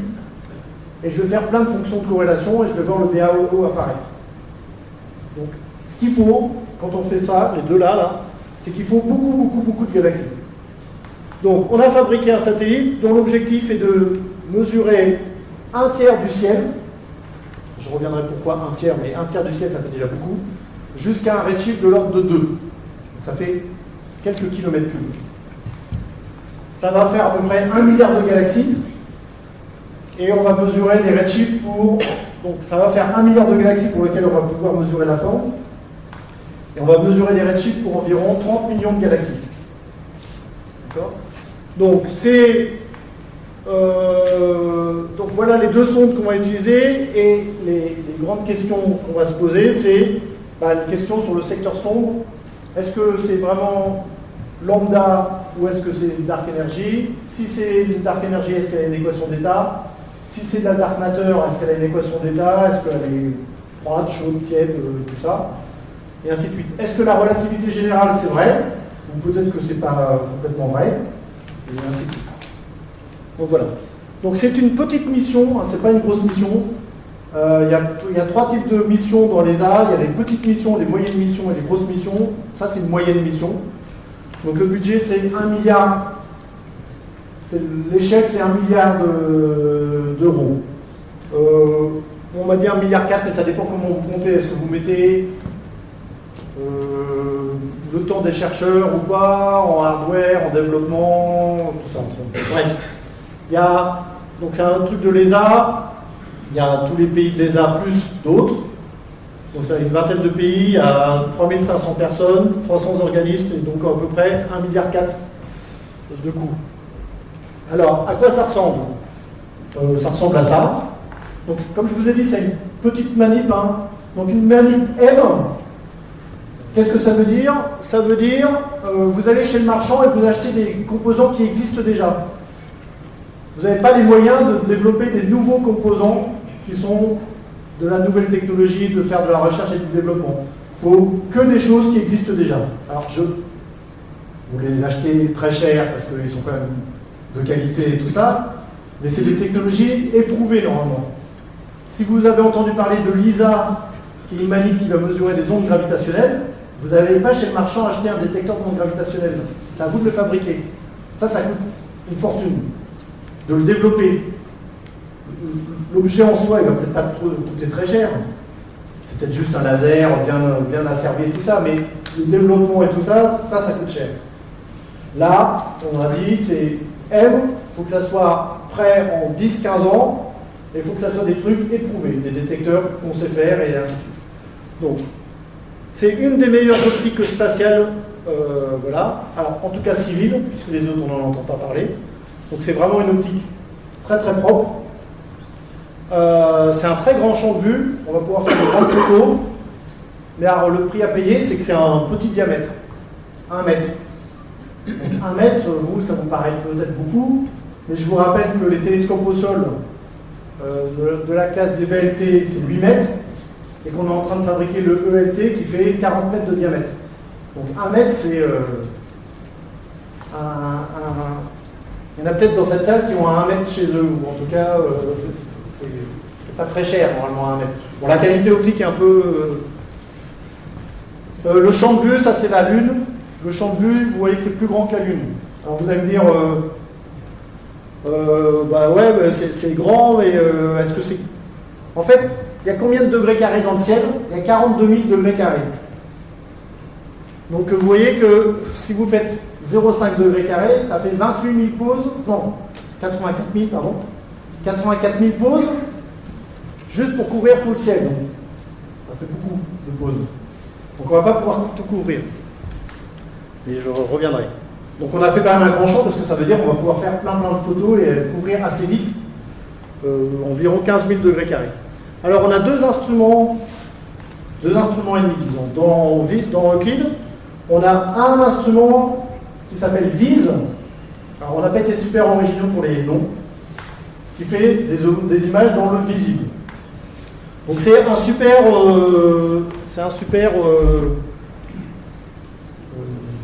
appareil photo. Alors vous avez peut-être 10 mégapixels dans votre téléphone.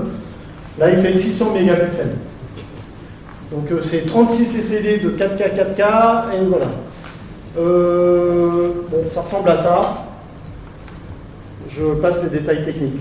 Donc ça c'est grosso modo, vous avez votre télescope et au derrière du télescope vous avez un appareil photo qui prend des photos. Donc une pose, ça ressemble à ça. Ça c'est parmi les premières poses. On voit les 36 détecteurs, 6 par 6. Chaque détecteur est composé de 4 sous-détecteurs. Et puis, bah, vous voyez, vous faites une pause. Alors, vous voyez, là, c'est une pause brute, donc telle que vous la voyez à l'arrivée. Donc, on voit des trucs jolis, des trucs moins jolis. Par exemple, donc ça, c'est joli. Ça, c'est joli. C'est une étoile avec des agrèges de diffraction, une jolie galaxie, voilà. Ça, par exemple, là, c'est moins joli, ça. Ça, l'espèce de donut là au milieu, c'est pas joli ça. Ça, c'est des réflexions internes dans l'instrument, c'est des cosmiques, c'est des rayons cosmiques, et des trucs comme ça. Il va falloir nettoyer tout ça dans le processing informatique. Ok, donc ça c'est le premier instrument. Ce qui compte surtout, c'est le champ. Bon, je reviendrai là-dessus plus tard, mais j'ai pas le temps. On a un deuxième instrument qui s'appelle NISP, Near Infrared Spectrometer and Photometer. Donc lui, il fait deux choses. Il fait pareil que VIS, mais dans l'infrarouge.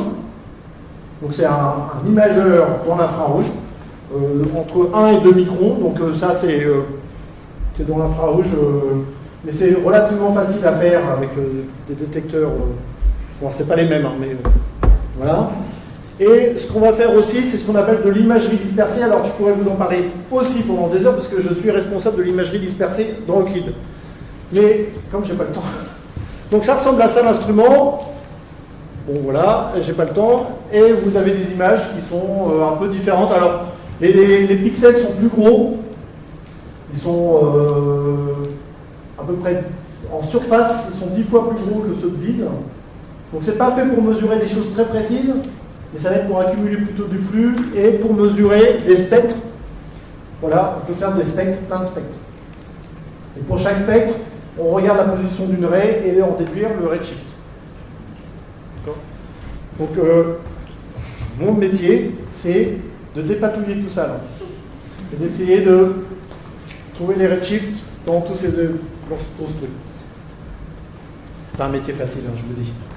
Ok, là je montre juste une image. Donc vous avez le miroir principal, vous avez des miroirs de renvoi. Vous avez un truc qui s'appelle une dichroïque qui va laisser passer la lumière rouge et qui va réfléchir la lumière bleue. Donc ça veut dire que vous allez pouvoir faire en même temps deux poses, à la fois sur NISP et sur VIS. La lumière infrarouge va passer dans NISP, la lumière VIS va être réfléchie et hop, va rentrer dans... Donc vous faites en même temps les deux poses. Vous avez NISP et VIS. Bon, ça voilà.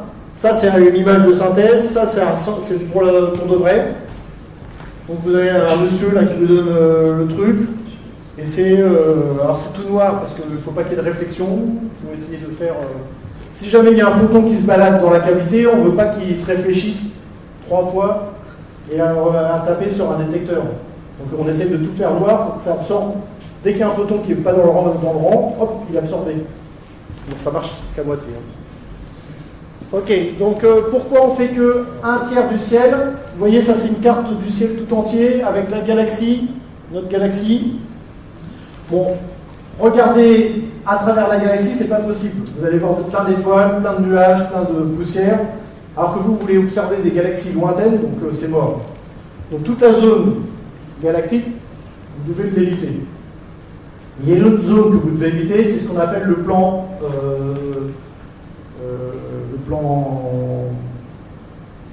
j'ai un trou, du plan du système solaire, et qui est légèrement incliné par rapport à la galaxie, et qui est cette petite excès de lumière que vous voyez ici, là, que vous voyez où? Là, vous voyez ce petit excès de lumière, là.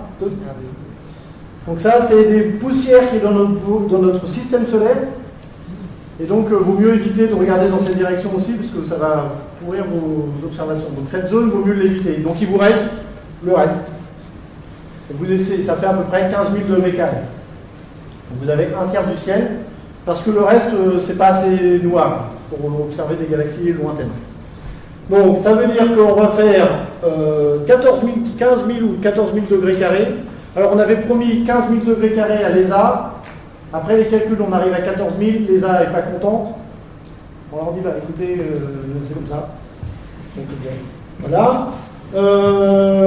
À chaque fois, on fait une pause, on se décale un tout petit peu, une autre pause, et on en fait 4. Et ça y est, on considère que on ne reviendra plus jamais sur cette zone. On va sur une autre zone et on refait 4 pauses. Et ainsi de suite. Donc ça, c'est ce qu'on appelle le wild. Et on tartine comme ça tout le ciel, enfin toute la zone qui nous intéresse. Et on va faire pour certaines choses, il y a des zones sur lesquelles on va revenir plus souvent, ce qu'on appelle des deep fields, donc des champs profonds dans lesquels on va revenir souvent. Il y en a 3. Donc ça va être pour faire d'autres sciences, ou pour calibrer les instruments, ou pour mieux comprendre les instruments.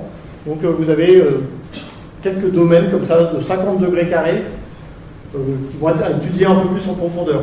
Vous voyez qu'il faut du temps pour faire toutes ces pauses, donc la mission elle dure 6 ans. Vous faites une pause de 500 secondes, 4 fois, vous changez, vous recommencez, et vous faites ça pendant 6 ans. D'accord ? Et évidemment, il faut optimiser les trajectoires, il ne faut pas faire ça, ça, ça, ça. Vous essayez de faire comme ça, revenir. De temps en temps, hop, vous avez le deep field, vous revenez et vous repassez, et vous essayez de minimiser le truc. Quand le satellite est parti, il était bien lancé. Bah tiens, je pourrais parler de ça. Ouais, non. Oui. Quand il est parti avec une fusée. Il devait partir avec un Soyouz. La Russie a eu la bonne idée d'envahir l'Ukraine. Et nos relations avec la Russie sont devenues moins bonnes et on n'avait plus de fusée. Donc à un moment, on s'est retrouvé, on n'a plus de fusée. Donc on aurait pu attendre Ariane 6, mais Ariane 6, ça traîne. Donc finalement, à contre-cœur, l'ESA a accepté qu'on parte sur une Falcon de chez SpaceX. Mais ça, ils n'aiment pas trop ça parce que c'est de l'argent européen, et donner de l'argent européen à un milliardaire américain, c'est pas l'idée de l'ESA normalement. Mais n'empêche qu'on a fait ça. Bon, enfin bref. Donc Falcon nous a bien mis en trajectoire. Donc on n'a pas eu à consommer de carburant pour se remettre bien. Et donc ça veut dire qu'on va pouvoir durer jusqu'à environ 14 ans dans le ciel. Donc si l'ESA veut bien payer, on pourra continuer la mission. Au moins c'est sûr que ça fera plus que 6 ans. Je vous ai parlé, mais je vais aller vraiment vite. Je vous ai parlé du fait que les pauses, il y a plein de traitements informatiques à faire. Donc il y a une grosse partie, il y a à peu près la moitié du budget, c'est du hard, c'est-à-dire fabriquer un télescope et tout ça, et l'autre moitié c'est faire du soft, pour le logiciel de réduction des données. Donc il y a tout un truc sur traitement des données VIS, traitement des données NIR, faire un gros catalogue de galaxies. Donc CIR c'est traitement des données spectroscopiques. Et après vous donnez ça à d'autres gens qui vont faire des mesures de BAO, de tout ça, de forme. Et donc tout ça, à la fin, vous moulinez tout ça, et à la fin ça vous donne un pic de BAO et ça vous donne oméga M. Vous voyez qu'entre une image là et oméga M là, il y a quelques cycles CPU entre les deux là. D'accord? Donc là aussi c'est un gros travail. Ok. Alors je vais vous montrer ma tête si vous ne la voyez pas. Donc satellite Euclide. Une fois qu'on s'est bien mis d'accord sur voilà les objectifs scientifiques, ce qu'il va falloir faire c'est un gros catalogue de galaxies. Bon bah il va falloir optimiser l'instrument pour faire ça. Tout ce qui n'est pas nécessaire à faire ça, si on peut le faire gratuitement, tant mieux, mais si ça a un impact, que ça fait ralentir la mission, que c'est pas prêt assez tôt, que ça fait perdre du temps, ça passe à la trappe. Il faut être assez intransigeant quand vous faites un objectif comme ça, parce que si vous voulez tout faire en même temps, à la fin vous faites tout mal et personne n'est content. Donc vous essayez de... Alors le satellite, c'est pas un gros satellite, 5 mètres de haut, 3,7 mètres de diamètre. Alors, un truc qui m'épate toujours, puissance 2 kW. Si vous avez un sèche-cheveux, ce qui n'est pas mon cas, si vous avez un sèche-cheveux, typiquement ça fait 2 kW. D'accord? Donc juste, vous allumez votre sèche-cheveux, vous appuyez sur le bouton, c'est la puissance de calcul de Euclide en fait. Il faut être assez sobre quand vous êtes dans l'espace. Parce que le panneau solaire, vous ne l'avez peut-être pas vu, mais le panneau solaire n'est pas très grand. Puis, voilà. Donc ça pèse 2 tonnes. 2 tonnes, mais en fait il y a 800 grammes d'instruments. Et il y a 900 grammes de modules de service, donc quand même des antennes, des trucs comme ça, là, qui servent. Et 200 grammes de carburant. J'ai mis quoi? Ah oui, bah non. 200 kg de carburant. Et c'est là que, si vous n'utilisez pas du carburant pour aller au bon endroit, bah, ça vous servira éventuellement à rester plus longtemps au bon endroit. Un problème c'est qu'il faut transférer des données. Vous avez 600 mégapixels d'un côté, 60 millions de pixels de l'autre, et vous faites une pause toutes les 10 minutes. Donc il faut quand même dumper un peu tout ça. Et là, on est un peu limité, nous, si on nous avait demandé notre avis, si on nous a demandé, on aurait bien aimé plus de données. Mais ça ne loge pas dans le tuyau, donc on pense qu'on nous donne. Bon, évidemment, les autres, ils ont toujours plus que ce qu'ils auraient vraiment besoin, et nous, on est des pauvres boules. Bon, il y a quand même 4 Tera de mémoire, parce que vous ne pouvez pas dumper tout le temps les données, en fait. Hein. Donc, vous avez des grosses antennes au sol, qui, pendant 1 heure ou 2 tous les jours, vont écouter Euclid et récupérer des données, et le reste du temps, il faut que Euclid se débrouille tout seul. Donc vous avez des disques durs, en fait, ça s'appelle plus des disques durs, mais vous avez des... Pendant toute la journée, en fait, il accumule des données, et puis à partir d'un moment, il donne. Et puis c'est fait par les industriels, Thales, et puis Airbus. Alors, c'est lancé, donc, comme je vous ai dit, par une Falcon 9, c'est au point de Lagrange L2, donc c'est environ 1,5 million de kilomètres de la Terre, c'est à peu près 4 fois la distance Terre-Lune, donc c'est assez loin quand même. Hein. Pourquoi? Parce que c'est une bonne zone où vous n'allez pas être embêté par la lumière de la Terre et tout ça. C'est un peu où tout le monde va en ce moment, mais bon, il faut y aller, quoi, c'est pas à côté. Donc il y a JWST, vous avez peut-être entendu parler de JWST, il y a Gaia qui est là. Alors ils ne se tapent pas dedans. Hein. C'est pas le point de Lagrange, les gens pensent souvent qu'il y a un point de Lagrange et vous mettez dessus. Non, en fait, là, vous faire une grosse orbite. En fait, le point de Lagrange, vous faites une grosse orbite autour du point de Lagrange, mais avec des rayons de l'ordre du million de kilomètres, non pas du million, mais de plusieurs centaines de milliers de kilomètres. Hein, donc c'est vraiment grand. En fait. Ils ne vont pas se taper dedans. Alors, juste pour conclure un petit peu, parce que j'ai plus beaucoup de temps, est-ce que ça marche? Alors, oui et non. Vous avez tout prévu, vous envoyez le satellite, vous l'allumez, et là, ah non, j'avais pas prévu ça. Donc il y a eu quelques surprises. Alors par exemple, la première surprise, c'était sur Vise. Ils font la mesure normale, qui aurait dû être une mesure normale, et vous voyez qu'il y a des reflets à l'intérieur. Il y a une espèce de, comme une comète, puis il y a une espèce d'ombre en bas à gauche. Donc ça, c'est de la lumière parasite, c'est-à-dire qu'il y a de la lumière qui se balade et qui n'est pas du tout prévue de rentrer dans l'instrument, et elle rentre dans l'instrument. Donc là, petit moment de panique. Et en fait, donc ils ont repéré que il y avait une petite antenne sur le côté, là, vous voyez, qui réfléchit de la lumière vers le panneau solaire, mais de l'autre côté du panneau solaire, et qui re-rentre à l'intérieur de la cavité. Donc c'est pas beaucoup, hein, mais on fait des instruments qui sont assez sensibles, donc ça fait quand même. Donc finalement, ils ont trouvé la solution, c'est de tourner un tout petit peu le satellite pour mettre cette antenne à l'ombre. Donc il ne suffit de pas beaucoup, il suffit de 4 degrés, et ça la met à l'ombre. Donc vous voyez la pose à droite, à gauche il y a encore plus, si vous la mettez dans le mauvais sens, si vous tournez dans le mauvais sens, vous avez plus de reflets. À droite, vous avez moins de reflets, vous n'avez plus de lumière parasite. Donc ça, c'est réglé. Sauf que, ça veut dire que le clic doit se mettre à 4 degrés tilté. Alors vous allez dire que c'est pas grand-chose, bah, ça fait quand même 1000 degrés carrés en moins sur 6 ans. Donc ça fait partie des 1000 degrés qui manquaient et que les A n'étaient pas contents. Là, on a dit c'est comme ça. Donc juste le fait de tourner un petit peu, bah, ça change les angles de vue et tout ça, et à la fin, sur 6 ans, ça fait 1000 degrés carrés. C'est comme ça, et ils étaient quand même contents qu'on ait réussi à trouver enfin c'est pas moi, hein, que Euclid dans son ensemble ait trouvé la solution. Alors, on a eu un autre problème de guidage. Quand vous faites des pauses de 500 secondes, il ne faut pas que le télescope s'amuse à faire ça pendant les 500 secondes. Donc on a tout un système de guidage, vous regardez une étoile en dehors du champ, et puis vous faites en sorte qu'elle est toujours au même endroit et tout ça. Donc clairement, là, ça ne marchait pas au départ. Donc vous faites une pause, et puis vous voyez les étoiles qui se baladent un peu dans tous les sens.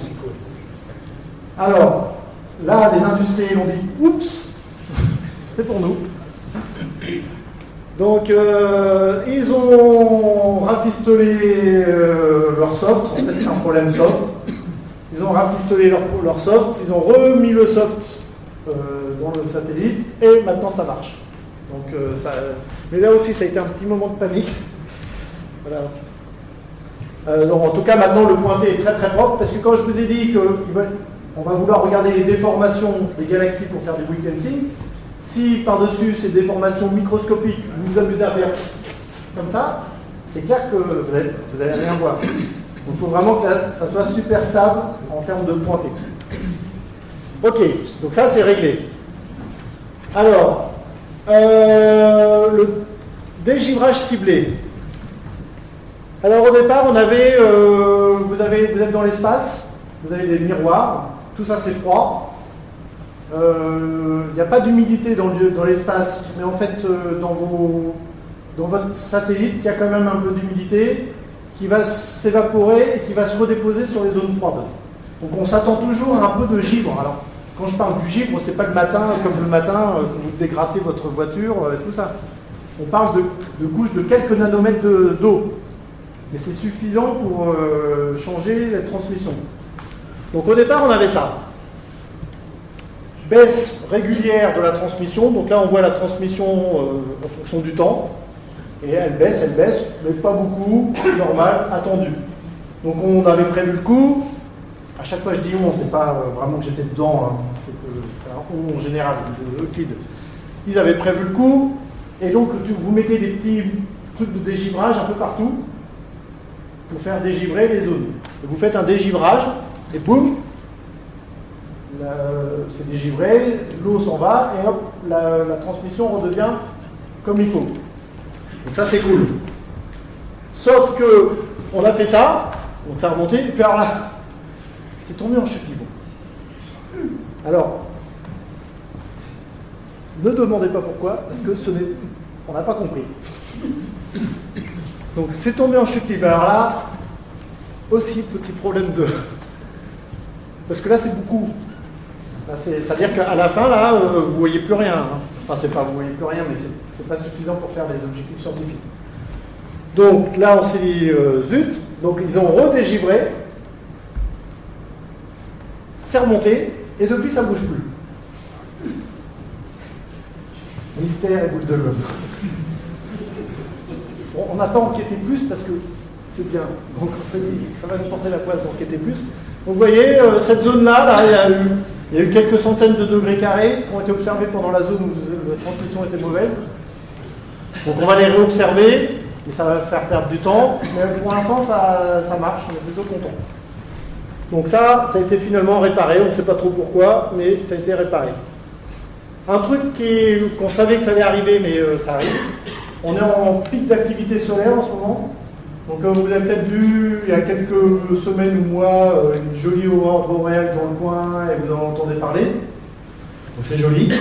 Et quand tous ces protons et tout ça qui tapent dans l'atmosphère font des jolies couleurs, ça tape aussi dans les détecteurs. Et ça ne fait pas des jolies couleurs, ça fait juste des images toutes pourries. Donc il y a certaines images qui sont un peu perdues parce qu'il y a trop de protons, enfin il y a trop de particules qui arrivent incidentes. Donc ça fait soit ça, soit même ça fait pire, c'est-à-dire que le télescope perd le guidage. Donc ça peut faire perdre le guidage. Et puis quand il va vouloir dumper les photos, enfin envoyer les images, elles sont compressées, mais quand elles sont compressées et qu'il y a plein de trucs comme ça, il n'a pas le temps de compresser et ça part en cacahuète. Et donc on perd des images à cause de ça. Bon, ça on ne peut pas faire grand chose, c'est comme ça, et il faudrait éteindre le soleil, mais ça va pas être possible, donc c'est comme ça. Ah, des fois on voit des tempêtes et on se dit bon bah on va perdre des images. Rien de dramatique. Ok, je crois que j'ai presque fini, c'est-à-dire qu'il me reste 1 minute 30. Je vais juste vous montrer des images pour vous. Alors les résultats scientifiques, on n'en a pas encore, dans le sens où, comme je vous ai dit, la cosmologie c'est un travail de longue haleine, il faut un catalogue de 1 milliard de galaxies. On ne les a pas encore.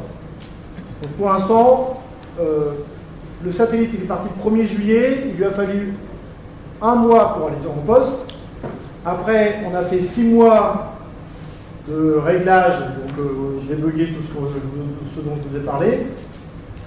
Et le survey officiel il a commencé en février 2024. Et donc depuis, on peint, là, on fait comme ça. Donc on a acquis un certain nombre de degrés carrés. Ça fait un peu plus d'un an, non, un an que ça a commencé. Donc on doit être à peu près à 1000 degrés carrés ou quelque chose comme ça. Mais là, on va faire, au mois de mars, vous allez entendre parler d'une release sur un premier test qu'on a fait sur 50 degrés carrés. L'année prochaine, on va faire 2500 degrés carrés et on va monter en puissance comme ça.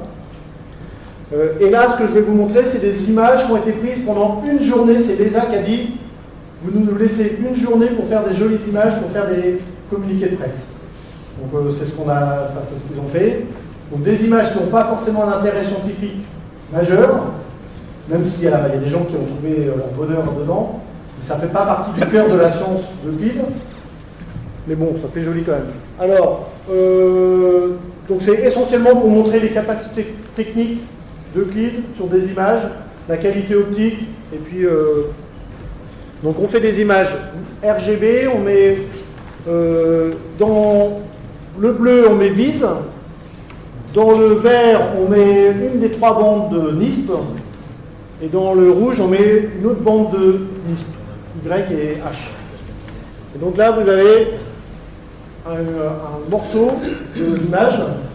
Donc ça c'est toute l'image. Alors ça veut dire que c'est 4 pauses. Je vous ai dit on fait une pause de 500 secondes, on se décale, on refait une pause, on se décale, on fait une pause, on se décale, on fait une pause. À la fin vous faites une moyenne de tout ça et vous essayez de faire en sorte qu'on ne voit pas les bords. C'est bien fait. Donc là vous voyez un amas de galaxies. Donc là il y a, je ne sais pas combien, typiquement nous en spectro on attend à peu près 50 000 galaxies à mesurer là-dedans. Dans VIS, je ne sais pas combien c'est, mais ça va être plus que ça. Puisque en spectro, on disperse, donc on a moins de flux. Et déjà, on a 50 000. Donc eux, oui, ils doivent être facilement à quelques centaines de milliers de sources là-dedans. Là. Donc voilà. Alors si on fait un zoom, juste sur une petite zone là. Bon, alors on voit bien... alors c'est des zones, des images qui sont un peu traitées, mais pas complètement. Donc on voit encore des choses qui ne devraient pas être là, mais on y travaille. Mais on voit toute la richesse, toutes les galaxies. Vous voyez, ça, ce que vous voyez là, c'est les grosses galaxies, mais il y a plein de galaxies en arrière-plan qui sont toutes petites. Et c'est elles qui surtout nous intéressent pour faire du bulk-dancing. Les grosses, on les voit, mais c'est pas celles qui nous intéressent le plus. Donc si vous voyez là, il y a plein de galaxies dans tous les sens, des rouges, ça veut dire qu'elles sont assez loin, et ainsi de suite. Donc ça c'est un amas, donc ça c'est assez orienté cosmologie. Ça c'est une galaxie, bon, quand vous faites un tiers du ciel, forcément il y a des gros objets, alors c'est joli, mais c'est plus embêtant qu'autre chose pour nous, puisque vous aimeriez voir les galaxies derrière, et elle vous empêche de voir la galaxie derrière, mais bon, ça fait une jolie photo quand même. Donc une galaxie spirale. Voilà, là on a une galaxie régulière et on voit en particulier par exemple les petites bulles ici là, des petites bulles qui sont des résidus d'explosion de supernova.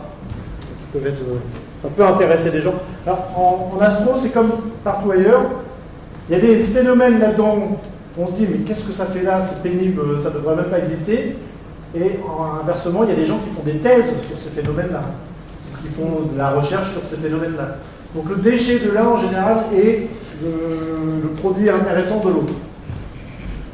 Moi, en cosmologie, je vois un truc comme ça, je dis, voilà, c'est juste pénible. Donc, ceux qui s'intéressent aux galaxies irrégulières, ils trouvent ça joli. Donc voilà. Là, on a un amas globulaire. Donc c'est une structure dans notre galaxie. Donc si on fait un zoom, vous voyez qu'on a beaucoup de sources en fait. Ok. Ouais, voilà. Et alors un truc, j'ai jamais compris. Bon, les gens aiment bien la tête de cheval, donc ils ont fait la tête de cheval. Mais c'est clairement une zone qu'on ne veut pas regarder parce qu'il y a plein de poussière. Et on ne voit pas ce qu'il y a derrière. Donc, moi, dès que je vois de la poussière, je m'échappe. Mais bon, il y a des gens que ça intéresse. Donc, il y en a dans la salle que ça intéresse? Non, personne. Ok, bon, je crois que voilà, ça fait déjà un certain temps que je vous parle, 1h50. Je vais m'arrêter là, et voilà, c'est tout.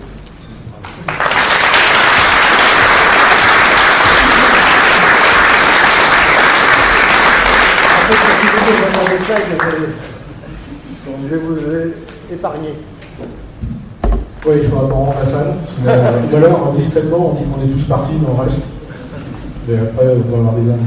Ou la prochaine fois, quand c'est toi qui viens, on fait commencer la conférence à 4h30. Voilà, c'est ça, il va falloir faire plus tôt. Comme ça, on aura un peu de marge. On peut essayer de prendre quelques questions. Je vais quand même regarder la vente, parce que bon, on a des consignes à respecter. Ou alors, il faudra que vous nous donniez un coin pour ranger les chaises, pour qu'on puisse partir plus vite. Est-ce que vous avez des questions? Ce qu'on fait, c'est que les questions, vous attendez un peu le micro, comme ça tout le monde peut l'entendre.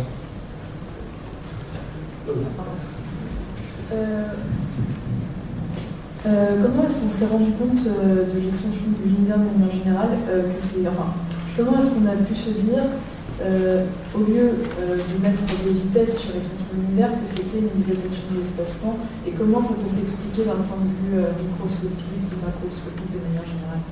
Alors en fait, quand les premières observations, donc c'est de Lemaitre et Hubble, quand vous mesurez la vitesse de récession des galaxies, et vous voyez que toutes les galaxies ont l'air de s'éloigner de vous, alors soit vous dites, vous êtes vraiment très particulier dans l'univers, mais depuis Galilée on s'est dit, ouais, c'est plus trop la mode. Donc ça veut dire que probablement que si vous voyez tout s'éloigner de vous, c'est que ça doit s'éloigner de tout le monde. Donc quand vous avez un univers en expansion, vous avez l'impression que tout s'éloigne de vous, mais n'importe qui a cette même impression. Donc assez naturellement, quand vous voyez tout s'éloigner de vous, vous dites, bon, c'est un univers en expansion. Et donc c'est comme ça qu'on dit que l'univers est en expansion, et ça colle bien. Alors, est-ce qu'il y a un phénomène microscopique? Non, tout ça c'est de la relativité. C'est juste un univers en expansion. Et c'est tout. Il n'y a pas de. C'est juste que l'espace est en dilatation. Et c'est pas interdit. Et donc c'est ce qui arrive. Il n'y a pas d'explication autre que l'univers est en expansion, l'espace-temps gonfle. C'est tout. Donc c'est quand même un peu lié au fait qu'il y avait un Big Bang. À un moment, il y avait un univers qui était plus comprimé et il y a eu une impulsion originelle qui a fait que l'univers est en expansion. À un moment, il était en expansion, mais comme il y avait plein de matière, c'est comme quand je ne peux pas le faire, mais si, avec ça, mais là, avec un risque que ça explose par terre, je la jette en l'air, ça redescend. Donc pourquoi? Parce que la gravité s'attire. Donc si dans un univers vous avez plein de matière, vous vous dites, bon, ça va gonfler, mais comme la matière s'attire, ça va freiner. Et au fur et à mesure, ça va gonfler, ralentir. Et jusque dans les années 80-90, on était là à se dire, bon, l'univers clairement est en expansion, et on va essayer de mesurer la décélération de l'expansion. C'est-à-dire qu'on va forcément ça freine parce qu'il y a de la gravité à l'intérieur. Donc la question c'était, est-ce que ça s'arrête, est-ce que ça ralentit, est-ce que ça ralentit au point de s'arrêter et éventuellement de retomber dans l'autre sens. Donc ce qu'on appelait Big Bang et Big Crunch. La surprise de la fin des années 90, c'est de se rendre compte que l'univers est en expansion et il n'est pas du tout décéléré et il est même accéléré. Et dans ce cas-là, on ne peut pas le comprendre si c'est que de la gravité. Puisque la gravité, normalement, ça doit s'attirer. Donc ça veut dire qu'il faut rajouter un truc en plus qui est cette constante cosmologique, ou cette dark énergie qui fait que l'expansion est accélérée. Donc c'était ça la découverte des années 90. Oui.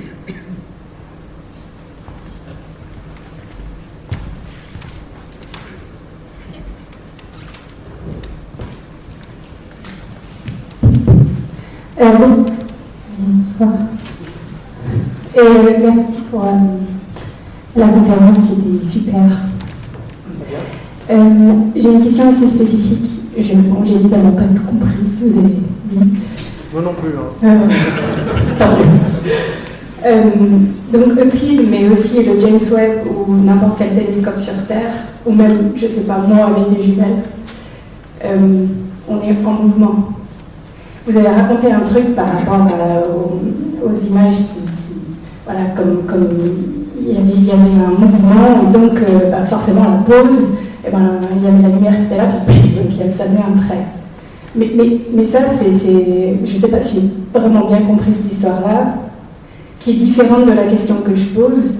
Pourquoi, quand on est en mouvement, ou comment ça se fait que comme on est en mouvement, comme le satellite est en mouvement, on veut une pause de 522 secondes, forcément ça bouge, donc comment ça se fait que schlack, on commence et il y a 522 secondes, mais en 522 secondes on fait un mouvement? Alors, donc tout est en mouvement par rapport à tout. Alors, il y a des questions de temps aussi.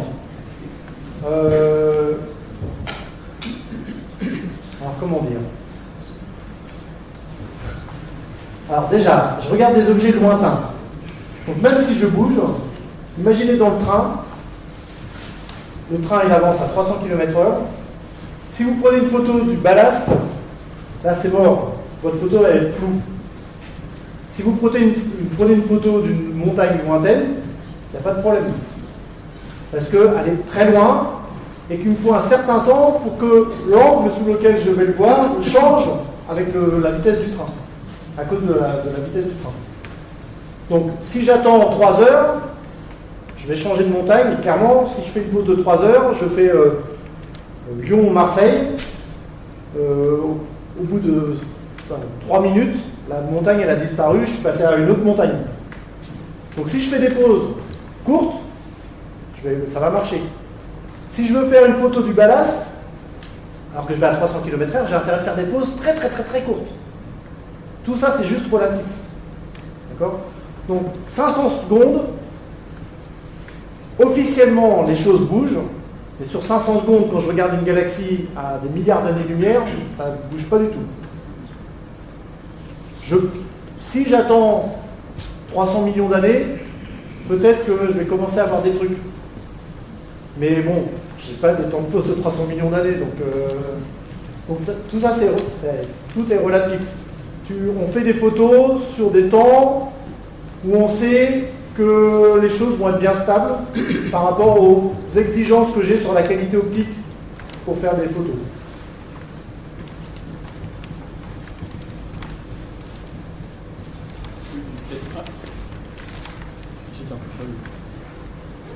Un petit complément que tu as évoqué, le télescope a un système de guidage de telle manière à ce que quand il pointe dans un champ, il y a une autre caméra qui surveille. Il y a une autre caméra qui surveille et qui corrige les petits mouvements du télescope parasite pour que ça reste toujours pointé au même endroit. Vous avez peut-être déjà vu ces systèmes de caméras qui sont stabilisés. La personne court et puis en fait la caméra elle bouge, elle compense et le cadre il est toujours propre. Bon là c'est pareil, c'est à l'extrême, c'est-à-dire que il peut y avoir des petits mouvements du télescope, mais en fait c'est tout le temps contrôlé, que ça soit toujours bien stable. Au bout d'un moment ça ne marche plus et donc c'est pour ça qu'en fait les temps de pause, on ne peut pas faire des temps de pause trop longs. Au bout d'un moment ça se dégraderait. Il y a une question au fond je crois. Encore une ou deux questions à tout caser, après je confirme. 3 questions. Alors il faudra le micro est rendu là. Vous vous levez, vous parlez fort. Je répéterai la question, si je l'entends. Bonsoir, merci beaucoup, c'était vraiment génial. Question par rapport aux données, vous avez parlé d'à peu près de Terra de données jour, parce que j'ai compris. Vous avez parlé de Musk. Quelles sont les perspectives liées à l'IA et cette masse de données? Est-ce que c'est quelque chose que vous allez commencer à travailler ou est-ce que c'est quelque chose qui est en charge? Alors, la grande question de l'IA. Alors, c'était quoi la phrase? C'était prédire sans comprendre, comprendre sans prédire. Donc l'IA a certaines capacités à faire des choses qui sont très intéressantes. Par exemple, vous lui montrez une image comme ça et vous lui dites « Trouve-moi toutes les galaxies qui ressemblent à une galaxie elliptique, une forme d'ellipse. » Elle va être très bonne à faire ça, vous l'entraînez, vous lui dites ça c'est une ellipse, ça c'est une ellipse, ça c'est une ellipse, et elle va trouver toutes les ellipses. Et effectivement, j'ai autre chose à faire que de regarder toutes les ellipses une par une. Donc l'IA va être très utile pour ça. Je lui dis à l'IA, trouve-moi la physique sous-jacente à cette image. C'est autre chose. Je peux lui dire, si vous vous souvenez de cette pose par exemple, cette pose-là, là. Ça va être très doué, l'IA va être très douée pour... Je lui dis, trouve-moi tous les arcs là-dedans. Donc elle va tous les trouver. Parce qu'effectivement, on l'a entraîné à trouver des trucs un peu fins, un peu tordus, et elle va les voir.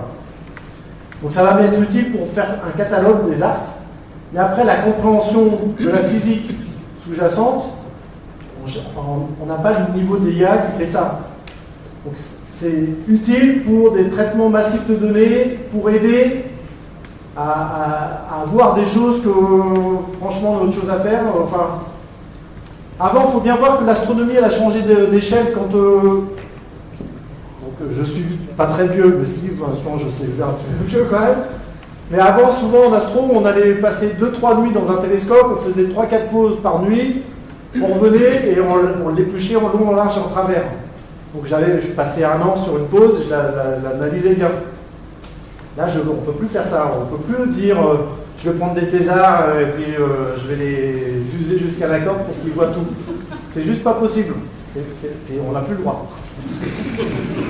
Donc c'est l'IA qui va le faire. Voilà, on va entraîner et l'IA a des capacités pas mieux, pas pire qu'un bon observateur qui pourrait le faire à la main, à la main ou à l'œil, mais qui va pas qui a autre chose à faire. Donc on va l'utiliser pour ça.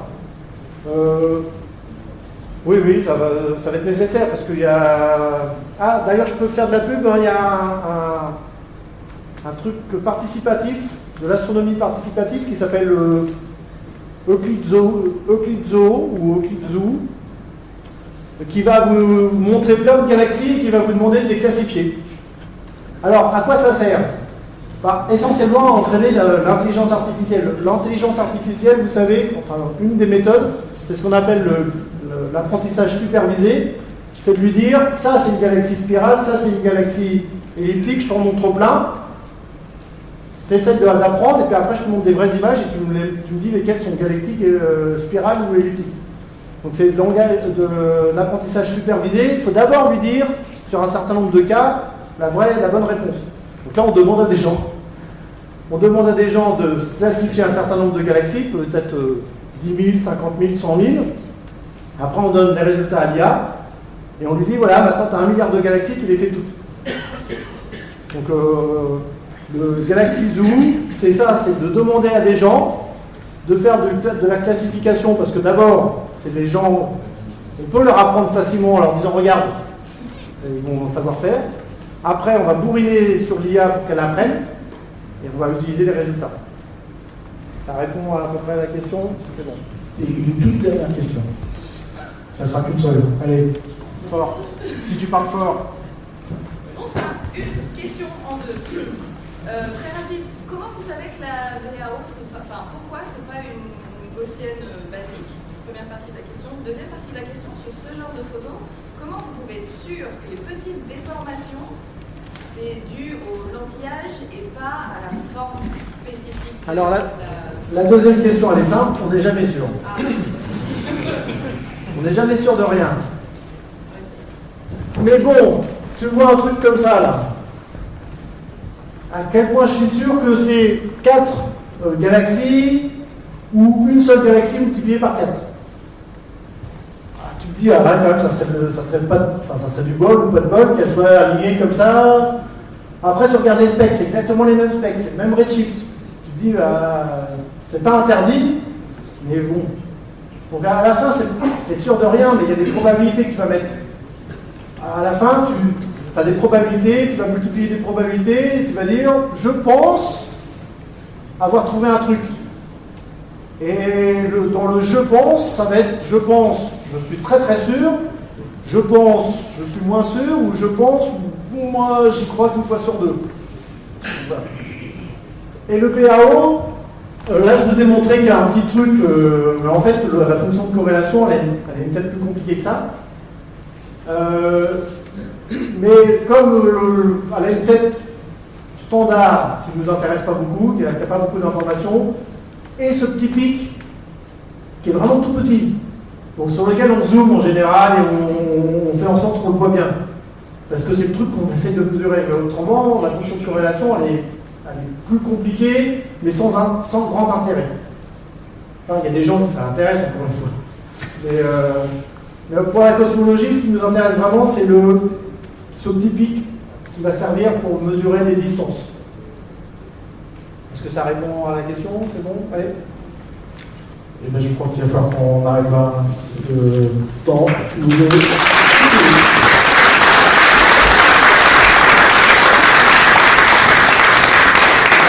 On profite pour vous rappeler la date de la prochaine conférence. Donc, on devrait se retrouver dans un mois, le mardi 4 mars à 19h30.